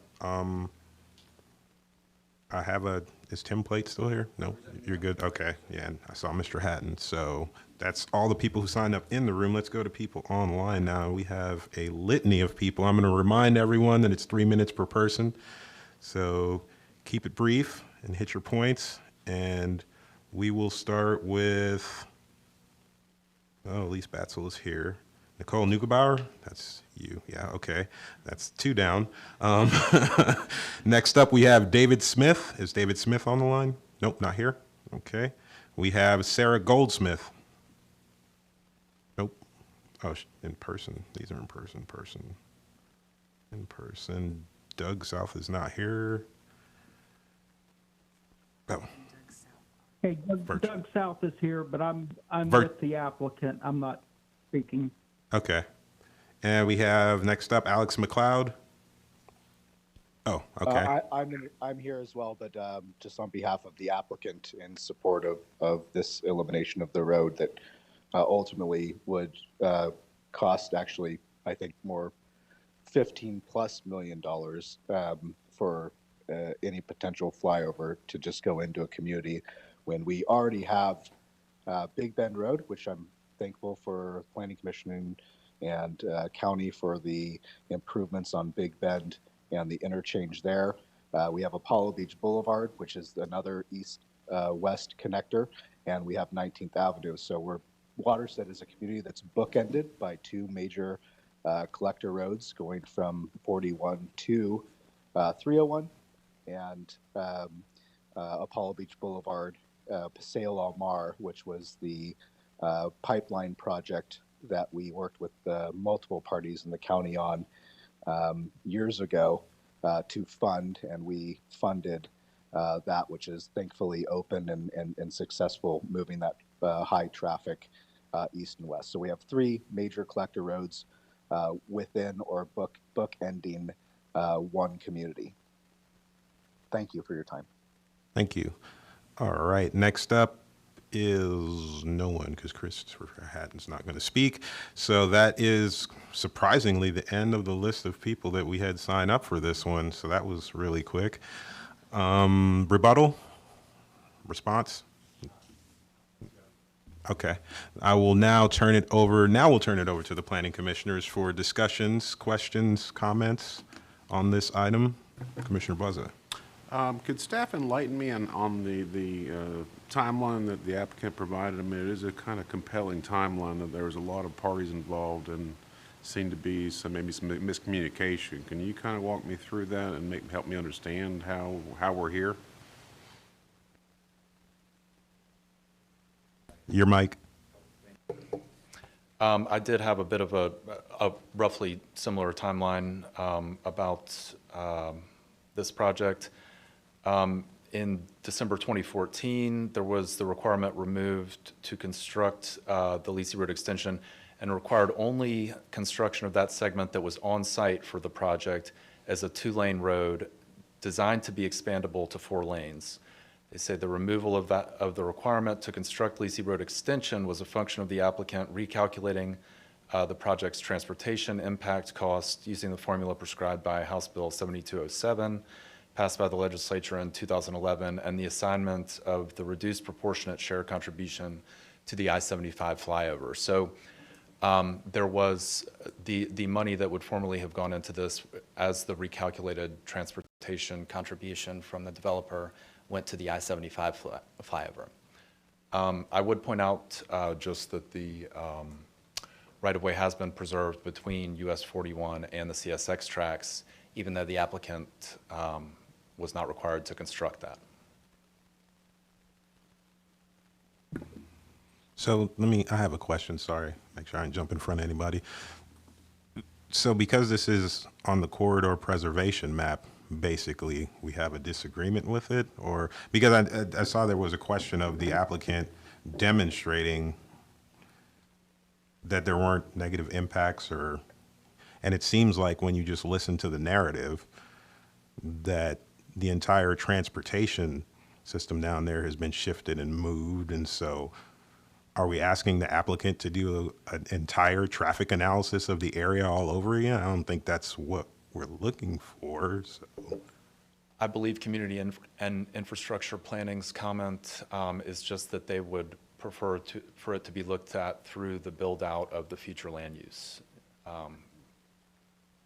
Right, which is the study that Community and Infrastructure Planning has undertaken. So I don't believe they're asking the applicant to do it. They're just in the middle of, or I don't know if middle's the point that they're at, but they're in the process of updating the corridor preservation plan countywide and would prefer to look at this holistically in terms of, because if you don't preserve the right-of-way, you potentially have lost that opportunity to ever make that connection. It's quite clear, I think, from the record that it's not the applicant's responsibility to build that flyover, but if at some point the county decides they want to, they need to have something to connect it to. So I think they're just not wanting to lose the opportunity to make this connection until they've done that broader analysis. But actually, I should say, Matt Lewis from Community and Infrastructure Planning is online and has his hand up, Good, so that he was can going to be speak my for himself. next question. Yes, Mr. Lewis, please go ahead. Thank you, Ms. Zornita and Chair. Matt Lewis, Community and Infrastructure Planning. Yeah, our comments on the analysis for this particular amendment is that the analysis submitted really looked at a build out to 2045 using the existing model and looked more at water set than at the corridor preservation plan. So the question that we're looking to answer is, if we remove the east-west Llanos Road from the corridor preservation plan today, what impact does that have on the build out of the region? Whatever that affected region might be, does that traffic that otherwise would have gone on Llanos Road get shifted to 19th US 41, some other road, and lead to a need for more corridor preserved on another road? So what is the impact on the entirety of the corridor preservation plan in that vicinity of the amendment? But the road doesn't exist now, right? Am I misunderstanding something? We're not removing the road, we're just removing the future potential, so. Right, so the corridor preservation plan represents the road network necessary to support the future land uses in the future. So without the corridor being reserved, it eliminates the potential to build the road network to support the land uses. And they did the analysis to the 2045 corridor preservation, but we're saying that the new corridor preservation, it may be out of whack with potentially? It's not just the 2045, it's the build out of not just water set, but the remaining transportation analysis zones that are sending traffic onto Llanos Road. It needs to look at the remaining unbuilt properties outside of water set to see how Llanos Road's removal and the reallocation of that traffic in the corridor preservation plan would affect how much corridor is being preserved on other corridors. So they have to look at development outside of their property and guesstimate how that development outside of their property is going to impact future traffic on a road that doesn't yet exist but could potentially exist inside their property. That is very good in a nutshell. I'm not saying Okay. it's an easy analysis, but it is an analysis that should be done for this type of thing. Okay, I just had to get that straight in my own head. Thank you. Were there any more? Yes, Commissioner Buzzin. Mr. Lewis, you still on the line? I'm back. Yes, sir. What was your timeline to complete your study? We are actually in the process of doing the study right now. We are currently scheduled to finish in 2023. It will be wrapping up along with the update to the future land use section of the comprehensive plan. Thank you. Any other? Commissioner Powell. Thank you, Mr. Chair. It seems like county's just dying on their sword here because they haven't, finished something, and this is a road that just clearly doesn't make sense. And I think the applicant has really, proved that quite clearly. When you said that the road, you're not sure where it's going to go and how it would, potentially connect to, I think you said 19th Avenue. I'm just looking at the map, and I don't know how you would even physically do that, since there's, communities that are, right there. You're talking about building like the world's biggest flyover, like a bridge over all of these communities, like, No, I it's don't know not how the that would even be connection to- feasible. It's not the connection to 19th Avenue we're looking at. It's the impact of eliminating one segment of a road network on the remaining segments of the road network. So 19th Avenue is one parallel corridor, Big Bend Road's another parallel corridor. So when you eliminate the potential for traffic to move along Llanos Road, what does it do as far as the amount of corridor preserved on other corridors to still maintain a network that supports the future land use plan in the area? Okay, and that helps me understand some of the thought process, but again, from the graphics that we've seen, where would Llanos Road go now based on the development, that has happened? Because to me, it seems like it could just only go over the bridge, over the roadway there, and that's about it. Because, there's a bus stop that's right there, I believe, as well. If I zoomed in, it seemed like maybe there was. So I just don't know where you could even potentially route the road in order to try to help create additional, flow. It's just, I think someone said it's the road to nowhere, and I understand what they mean by that. So I'm just trying to wrap my head around it, as well. So thank you. Thank you, Commissioner Powell. Are there any more comments or questions from the commissioners? Not seeing any lights or any movement at this time. I will then go on ahead and close public comment on this item and open it up to motions from the commissioners on this item. Commissioner Lau. Yes, Mr. Chair, I move that we find HC CPA 22-14 consistent with the future of Hillsborough County Comprehensive Plan for unincorporated Hillsborough County, and forward this recommendation to the Hillsborough County Board of County Commissioners. Commissioner Lauk, if you were going to make a motion in opposition to staff, we usually try to ask that you have some policies or some goals aligned. If Commissioner Powell looks like he might have some to add, possibly. Could I just add to your motion? Please. Okay. I'd like just to make a motion to amend Commissioner Lauk's to include that we find HCCPA 2214 consistent based on policy 4.13, 4.1.4, 4.1.5, 4.2.1, 4.2.2, 4.2.3, 4.2.4, and 5.3.3, and forward that recommendation over the Board of County Commissioners.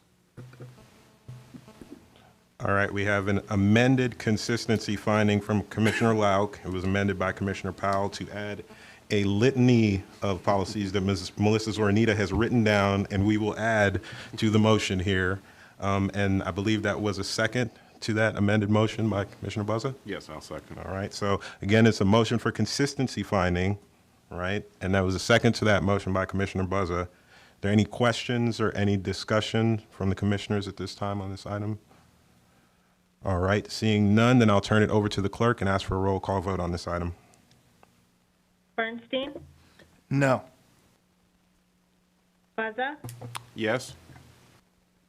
Cardenas? No. Fernandez? No. Lauk? Yes. Powell? Yes. Soria? No. I'm sorry, I did not hear your vote. Commissioner Soria? No. Thank you. And Chair Joseph? Yes. Thank you. Motion failed, 4-4. Commissioners Bernstein, Cardenas, Fernandez, and Soria voted no. Yep, you got to go back and try for another one. The floor is still open to motions.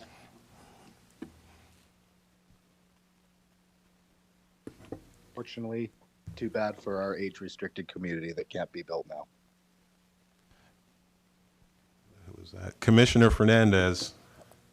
Thank you, Mr. Chairman. I'd like to make a motion to find Plan Amendment 2214 inconsistent with the future of Hillsborough County Comprehensive Plan for unincorporated Hillsborough County and forward that to the Board of County Commissioners.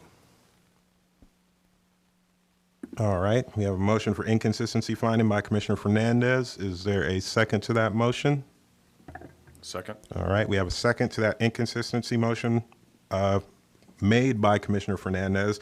The second was made by Commissioner Cardenas, if we can get all that clear. Are there any more questions or comments on this item from the commissioners? Seeing none at this time, I will ask the clerk to do a roll call vote on this item. Bernstein, Yes. Buzza, No. Cardenas, Yes. Fernandez, Yes. Lau, No. Howell, No. Saria, Yes. Chair Joseph. No. You're gonna have to do this all night. Thank you. Motion failed 4-4. Commissioners Buzza, Lau, Powell, and Chair Joseph voted no. Yeah.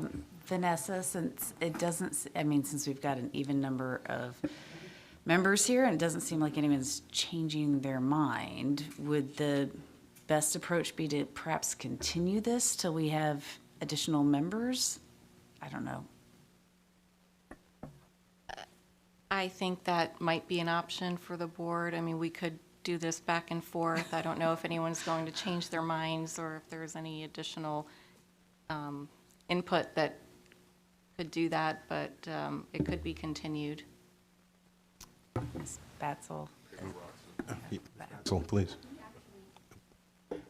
We actually did have a little more information to present, but we ran out of time. If you think that would be helpful in the analysis so that you have all of the information, we would be happy. It was only a couple more slides, but it was kind of critical information that we weren't able to present. No, you already went a little bit over, so That's fine. Yeah, I'm you just- had your time to present, so.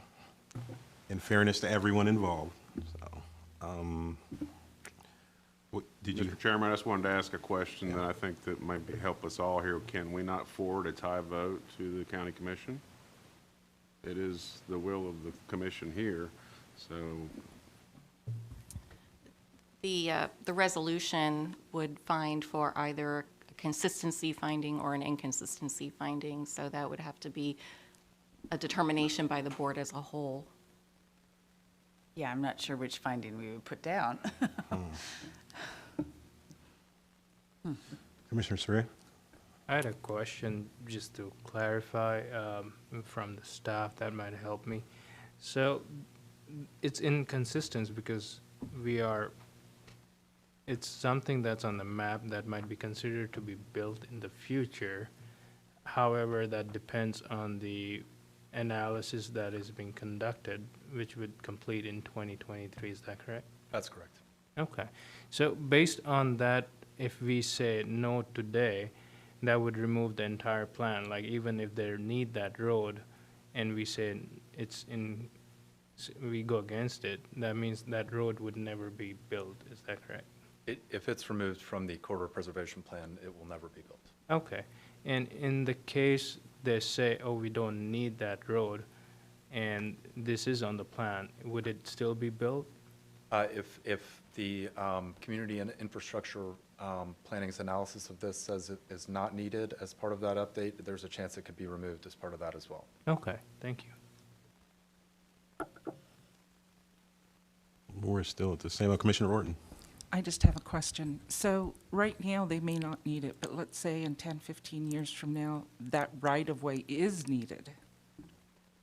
If they need to build a road somewhere near there, they would then the county would then have to purchase property to build a road if they give up their rights to this right-of-way. Is that correct? Right, that's, I believe, why Community and Infrastructure Planning wants to do the analysis out to their build-out, which is 2070, to see whether or not it's needed sometime in the future before they give it up. So that's why they don't want to give up their rights yet. They may in the future after they do this analysis, but right now they just want to hold on to it to make sure that in the future they're not having to purchase it again if they need to. That's my understanding, yes. Okay, thank you. I have a Commissioner quick question. Fernandez. Is there any plans for the roads to be continued down to 19th Avenue Northeast?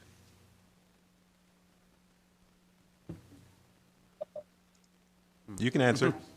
Oh, I was just asking if there's any plans, I didn't know if it was up there, if there's any roads that are gonna be, connecting I'm sorry, I forgot the name of the development, water something.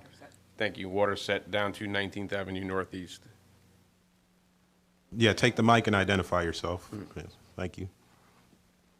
Template with height design. There are no roads that, Llanos Road will not connect to 19th Avenue Northeast. There are two roadways, north-south roadways, as you've seen on the plan, Waterset Boulevard and 30th Street, that will connect to 19th Avenue. Okay, thank you. Yes, Commissioner Cardenas. You know, we all know that traffic down there is not very pretty, at least whenever I've been down there, most of the time. My question and my thought is what's the benefit of removing this now? What's the urge?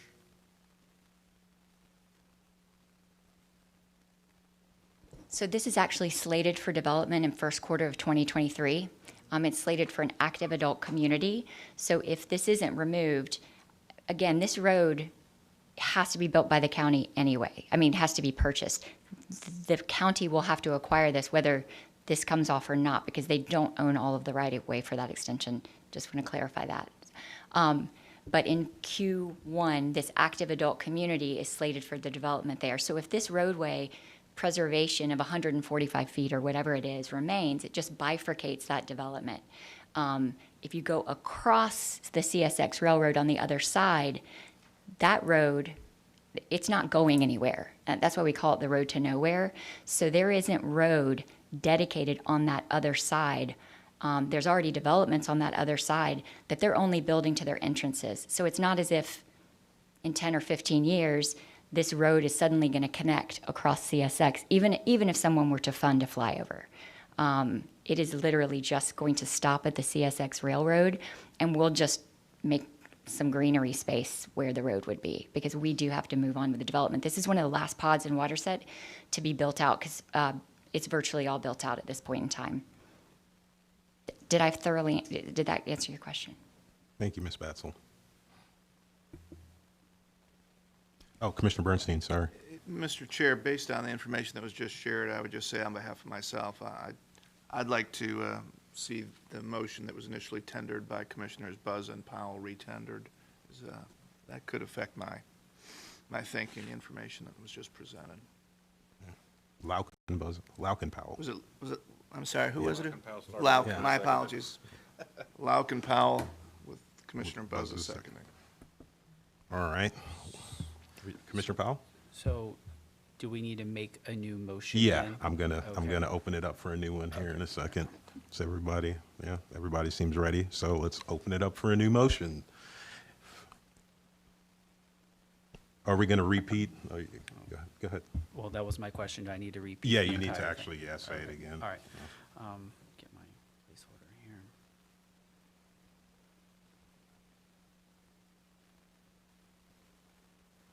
Pardon me, wasn't ready. That's no problem. All right, thank you, Mr. Chair. I'd like to make a motion that we find Hccpa 2214 consistent based on policies 4.1.3, 4.1.4, 4.1.5, 4.2.1, 4.2.2, 4.2.3, 4.2.4, and 5.3.3, and for this recommendation to the Board of County Commissioners. All righty, we have a motion of consistency finding by Commissioner Powell. Do I have a second to that motion? I'll second. All right, a second to that motion by Commissioner Buzza. Are there any more comments or questions from the commissioners on this item? Seeing none at this time, I will ask the clerk to go ahead and do a roll call vote on this item. Bernstein? Yes. Buzza? Yes. Cardenas? Yes.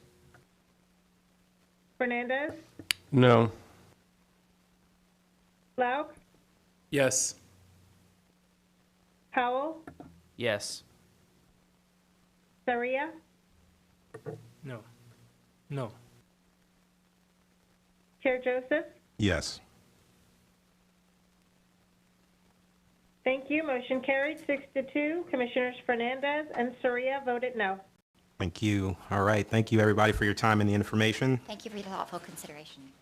And we will move on to our next agenda item. Item 2D, HCCPA 22-15, Comprehensive Plan Text Amendment, Gopher Tortoise Habitat, and the presenter is Shawn College. Good evening, Commissioners. Shawn College, Planning Commission staff. This is Comprehensive Plan Amendment, Hillsborough County CPA 22-15, Gopher Tortoise, regarding Gopher Tortoise habitat. Gopher tortoises are a significant species in Florida because over 350 other species evolved with them and utilized their burrows for part of their life cycle. To that effect, the Hillsborough County Board of County Commissioners requested that the Planning Commission look at gopher tortoise habitat policies and look at what can be done to enhance gopher tortoise habitat protection. And they directed county staff to do a number of land development codes to the same effect, which was on your regular agenda today. This is the comprehensive plan amendments that support that code, and it enhances existing policy. There's already significant existing policies in the comp plan, and these few plan amendments will enhance that. Firstly, in policy 13.2, we've added a mention of the gopher tortoise habitat in regard to how density is transferred on a site where preservation takes place. There's also a reference in policy 14.4 of options available to the development community in terms of clustering and other techniques to aid in the protection of gopher tortoise habitat. And finally, a recognition is that it is the density and lot sizes and character of a community could change and are as a response to protection of habitat. So these are the general comprehensive plan policies that are proposed that accompany more specific land development code changes. As I mentioned, there is significant policy already in the comprehensive plan supporting the protection of habitat, significant and essential habitat. And these are some of the policies on your screen that do that. And under that consistency review, there was also agency comments. We had some comment from the Environmental Protection Commission, or excuse me, from the Environmental Lands Program of the county commented, and what is being proposed is consistent with their comments. And with that, your staff would recommend that you find this plan amendment consistent with the goals, objectives, and policies of the unincorporated Hillsborough County Comprehensive Plan. Thank you. Thank you. We didn't have anyone sign up for public comment on this item, so I will turn it right over to the commissioners for questions, discussions. Yes, Commissioner Lauk. Well, it feels like Groundhog Day, but it's actually Gopher Tortoise Day, I guess. So my thoughts on this, I think it's redundant. I think it's administratively difficult for the developer to go through a state process and then a municipal process. And I'm not for it. I was, roundly dismissed in the last time around, but gopher tortoises and their burrows are protected by state law, and a gopher tortoise relocation permit must be obtained from FWC before distributing burrows and conducting construction activities. So for anyone who's ever done land development in the room, and if you haven't, let me tell you that this is wildly regulated. Wildly is the wrong word there. It's excruciatingly regulated. It would be similar to erecting a building and having the county regulate FAA requirements in terms of how high you can build a structure. I think this is redundant and not really necessary. I think it impedes development unnecessarily. Thank you, Commissioner Lauk. Comments? Were there any more comments? Yes, Commissioner Buzza. Shawn, could you go through is there a duplication between this effort and the state efforts with regards to the gopher tortoise? Commissioner, in my opinion, I don't believe so. In my opinion, the state has regulations which protect gopher tortoises as a species, and they have the permits for when taking or when development occurs. What the county is doing here is a little bit different. They're focused on the habitat. They're actually prohibited by law from overlapping with the state with regard to this species. They can't. They're preempted. So what the county does, and what is typical of local governments, is they focus on habitat. The county has a long period of success in preserving habitat for the Environmental Lands Acquisition Program, as well as the Significant Wildlife Program, which have been 30 years plus established. So what they're doing here is they're just looking at the existing programs they have, and they're just adding an emphasis on that this can be used in addition to protecting habitat in general, but specifically for gopher tortoises as a tool for development to protect habitat. Language matters, and I think in the language, when we look through the resolution, there's actually language in there saying if the state doesn't require it, you still have to come through and demonstrate that we've checked for gopher tortoises. So if I can actually find the exact language. So yes, but no. There are other items in here, but it does specifically talk to the developer having to do gopher tortoise analysis even if the state doesn't require it. So it is above and beyond what would be required for developer. Yes, Commissioner Buzza. To follow up on that statement, how would the county administer this if they're using state of Florida maps for potential gopher tortoise areas? Would every building permit then require at least a certified state surveyor to say that there's no visible evidence of gopher tortoises on the property? I don't think, it's my understanding how this would work, this, again, it's not focused on the species. They're focusing on habitat. There is the provision, as Commissioner Lau correctly said, in the Land Development Code, as I understand it, that has to do with ensuring that they've completed a survey through the state process. Again, that's just specifics in the code. You know, what we're talking about here are these three policies, which are more general and broad, and what they enable, you know, and they are general purposefully to enable generally the county to do what it chooses it wants to do to Board of County Commissioners. So, you know, so it's not specific to a survey. There's no talk about a survey in this policy language. But, you know, it's general and broad, and then the Board of County Commissioners, through its staff, will determine the specifics that they want to do. And that's the code. And that was what was the subject this afternoon. Commissioner Orton. Many times when we're reviewing site plans, we do have a habitat map. And in that map, there's certain areas. And in those areas, you will see, oh, okay, there is a habitat in this area. So you will need to get a survey to check for gopher tortoises. Then you have to go into detail. If your area doesn't show that there's gopher tortoises, then you don't need to review that area. Okay. At least that's the way it was. What you're describing is the state process? Yes, yes. The county will have nothing to do with that process. What the county is going to do, again, they have two programs. They have Environmental Lands Acquisition Program, which is a voluntary purchase program, and they have a Significant Wildlife Habitat Program, which is a regulatory program.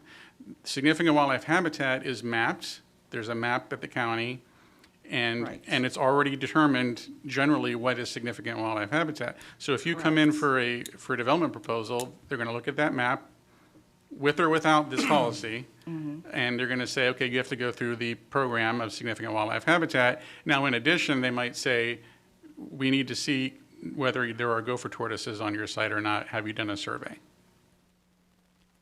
And a lot of times, I mean, that's why we see the tortoises on the side of the road.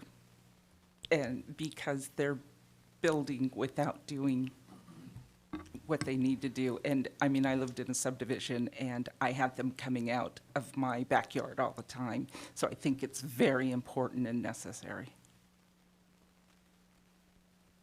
Did you have something to say, Ms. I just wanted to add that if you look on the front page of the staff report at what the proposed text amendment that we're considering tonight is, it is to simply add the words that gopher tortoise habitat is one of the things that we're generally trying to protect. And then it actually is addressing the issue of allowing smaller lot sizes to be considered to be compatible with the surrounding area if they're being done to encourage protection of the habitat.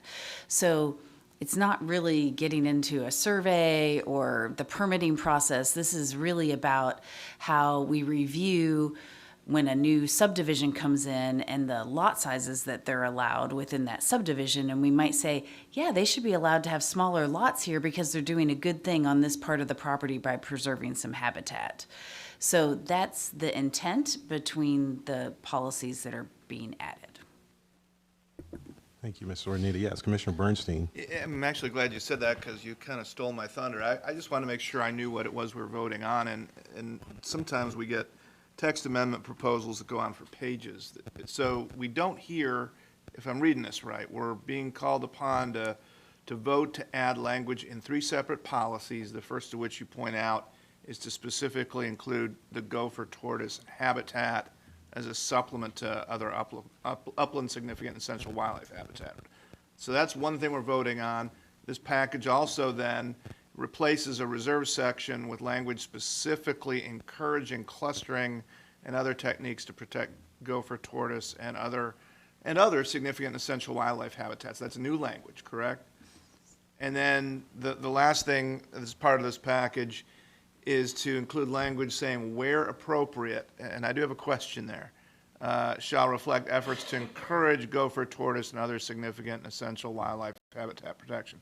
So they certainly seem linked and all geared around specifically protecting the gopher tortoise. My question is, who determines where that's appropriate in 16.8? Under the county program, it would be the Development Services, their environmental department. Got it. Under their Significant Wildlife Habitat Program. I appreciate that. Thank you. That answers my question. Commissioner Powell. Thank you, Mr. Chair. So, from what I heard from Commissioner Lauk and what you've explained, is it fair to say that with the state statute, the state's protection is just for the turtle and not the home, and we are trying to protect the home that the turtle may live in? Yes, and said another way, the habitat. Right. The state is focused on the species, and they're actually, locals are preempted from regulating the species. But the county, like many counties, has their own habitat protection programs, which are key and very significant for counties. And especially this county has done a great job over, with the Environmental and Acquisition Program in concert with Significant Wildlife Habitat Program. I think we're up well over 60,000 acres have been preserved for the public to enjoy. So that's what this is focused on, and when they look at that habitat, part of what they're looking at is that our gopher tortoise is part of that, and in a sense this gives developers who might have that habitat different options and flexibility of what to do, and incentives. It allows them to, encourage them to keep their density and move it to other parts of the site in response to voluntarily preserving the land. For the gopher tortoises that may be there and other significant wildlife habitat, as well as changing the density and the sizes of their lots. So it gives flexibility and, and rewards them for doing the right thing and preserving the land and still being able to go about through their development proposals. Okay, so and I'm going to assume that a gopher tortoise is also considered to be a significant and essential wildlife animal? Gopher tortoise is a listed species, and essential wildlife habitat is habitat that supports listed species. Okay. So, saying that this is the gopher tortoise like habitat, we could have used another animal such as the scrub jay habitat. That is true. Okay. That is true. This was specifically at the request of the Board of County Commissioners. They were focusing on the importance of this species because this species serves many, many other species' life cycles with their burrows and their habitat. Right, so it's just not the emphasis on the gopher, it's tortoise, it's on everything. Yes, okay. It's just a mention of them and their importance, but it goes on to essential wildlife habitat, which can cover the gamut of any listed species. Okay, thank you. Commissioner Lau. Couple of things. One, I think this is laudable, but redundant. Two, when you go through the state process, the burrows are protected. You either have to fence them off, and you can't touch that through the development, or you have to relocate them. So there's a two-pronged process to the state. One of those two things happen every time there's a burrow that's been called out. So regardless of whether it's the scrub jay or the gopher tortoise, on anything on the protected list at the state level from the FWC, you're going to have to do that as the developer. So again, laudable. I support it in theory, but I don't think it's necessarily to be handled at the state level. I think this is more than well codified at the state level for every developer that goes through this. So I'm not going to support it. It was a one-person vote. We don't have to keep talking about it, and I'll shut up and we can move forward.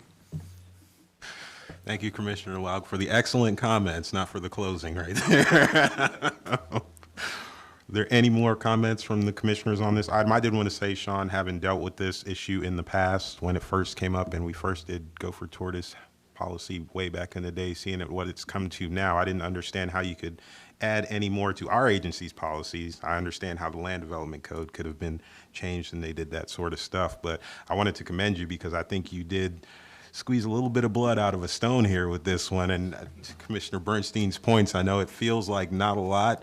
Commissioner Lauk, it feels like redoubling because when you look at what we originally did, we did a bang up job on it. And when your boss comes to you and says, we want you to do more, you kind of just got to do what you got to do. And I think you did a good job of doing that, Shawn.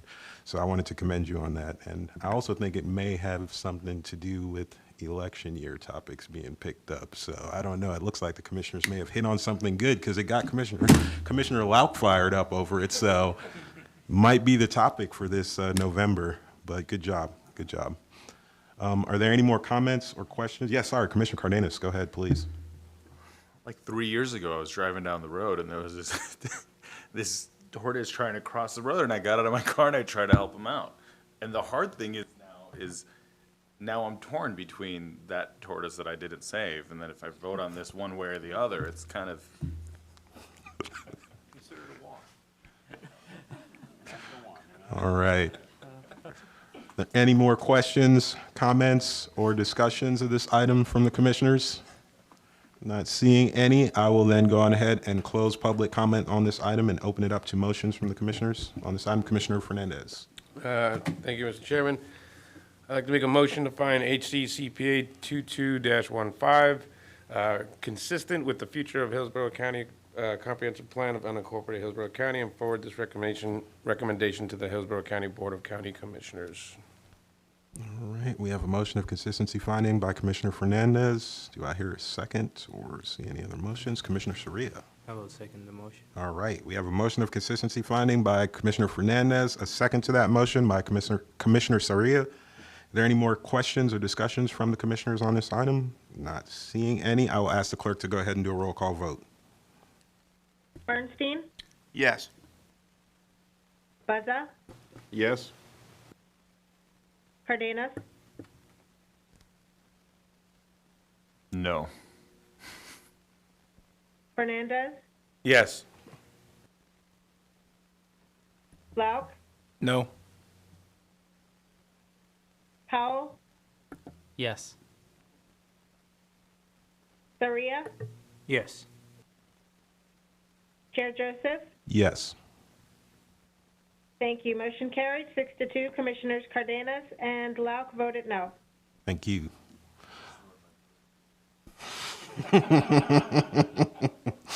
All right, on to our last item of business here. We have 2E, Hccpa 22-16B, Comprehensive Plan Text Amendment, Potable Water Wellfield Protection Areas, and the presenter is Melissa Dickens. Good evening, Commissioners. Melissa Dickens, Planning Commission staff. This item is an action item, 2216B. This pertains to the potable water wellfield protection area in Hillsborough County. Some history on the potable water wellfield protection areas. These were originally developed back in the early aughts and incorporated into the Hillsborough County Comprehensive Plan. These areas are identified as radial setback, 500 feet in length, 500-foot radial setbacks from wells that serve a particular minimum number of year-round potable users. In 2020, as part of the county's One Water map updates, the map was not modified, but it was moved as is and readopted into the county's One Water chapter. The One Water chapter contains general language that relates to the protection of water resources, including groundwater, wellheads, and wellfields. Additionally, within the comprehensive plan, there is also a definition section that provides the purpose for the regulation and where the regulation in the map can be found. This map amendment this evening, it is publicly initiated. It was initiated by Hillsborough County staff. Hillsborough County staff is also here this evening. The amendment proposes to remove the map from the comprehensive plan and modify the corresponding definition. I should note that this modification does not alter or remove the regulation. It does not modify the regulation's impact. So the impact of this regulation remains the same. Because of the way that the map scale is, and you'll see that on the next slide, and also how often the data changes, new wells coming on board, wells being taken offline, county staff indicates that it is ineffective to continually amend the map within the comprehensive plan, and the Florida Department of Environmental Protection also maintains an electronic database that county staff uses to determine the relevant wells and the buffer areas. Here is the map that is proposed to be removed by this amendment. So it would remove this potable water wellfield protection areas map. The amendment also proposes to modify the definition within the comprehensive plan. The change is in lieu of shown on a map within the comprehensive plan. It's rather as maintained and updated by the Florida Department of Environmental Protection. Planning Commission sent this out for agency comments. We received comments, no objections from 3 agencies, FDEP, EPC, and Hillsborough County. And staff reviewed the Hillsborough County Comprehensive Plan goals, objectives, and policies for consistency. Specifically, staff found it consistent with Objective 1.3 in the One Water chapter, which speaks to protecting surface water and groundwater quality and quantity and quality for current and future use. A number of policies under that objective staff also found consistency with. The amendment in particular is consistent with the policies within the comprehensive plan that speak to this protection area. Additionally, staff also found the amendment consistent with the intergovernmental coordination section. This section speaks, this particular policy, 1.1.1, speaks to coordination with experts in technical fields when making determinations within the comprehensive plan. And staff recommends that you find Hccpa 2216B consistent with the unincorporated Hillsborough County Comprehensive Plan, and also that this recommendation be forwarded to the BOCC. I am available if there are any questions. We also have Kevin Moran here from Hillsborough County as the applicant. Thank you. We didn't have anyone sign up for this one, so I will turn it over to the commissioners for comments, questions. Commissioner Fernandez. Yeah, I would just, in the plan, I'm not expecting it updated often, but can you put a link to that state map? Because that's something when somebody's looking for it, it'd be really nice. It doesn't even have to be to the map, but to the source. So that would really be helpful for removing the map. And I will also admit, and please don't hate me for this, but I use that map in my bad map series when I'm teaching because of the scale is so tiny you really can't see it. But yeah, just having access to the data would be great. Thank you. Thank you, Commissioner Fernandez. Yeah, and we can certainly, to respond to your first comment, we can certainly put something on our website. We have links and things like that so that if people are interested, if they're in the One Water chapter, we can link to, where the current source of data is. Perfect, thank you. All right, are there any more questions, comments, gotcha statements from the commissioners? All right, then I will close public comment on this one and open it up to motions on this item from the commissioners. Commissioner Bernstein.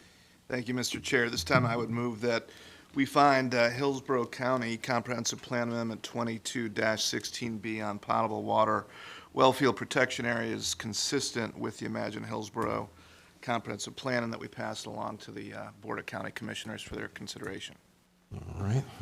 Second. All right, we have a motion of consistency finding by Commissioner Bernstein, a second to that motion by Commissioner Buzza. Any more discussions or comments from the commissioners on this item? Not seeing any, I will ask the clerk to go ahead and do a roll call vote on this item. Bernstein? Yes. Buzza? Yes. Cardenas? Yes. Fernandez, Yes. Lau, Yes. Powell, Yes. Saria, Yes. Chair Joseph. Yes. Thank you. Motion carried, 8-0. Thank you. All right, that was it for tonight. So thank you to all the staff for the information. Thank you to all the applicants for their time, all of you online who joined us. The meeting is adjourned. Everyone have a good night.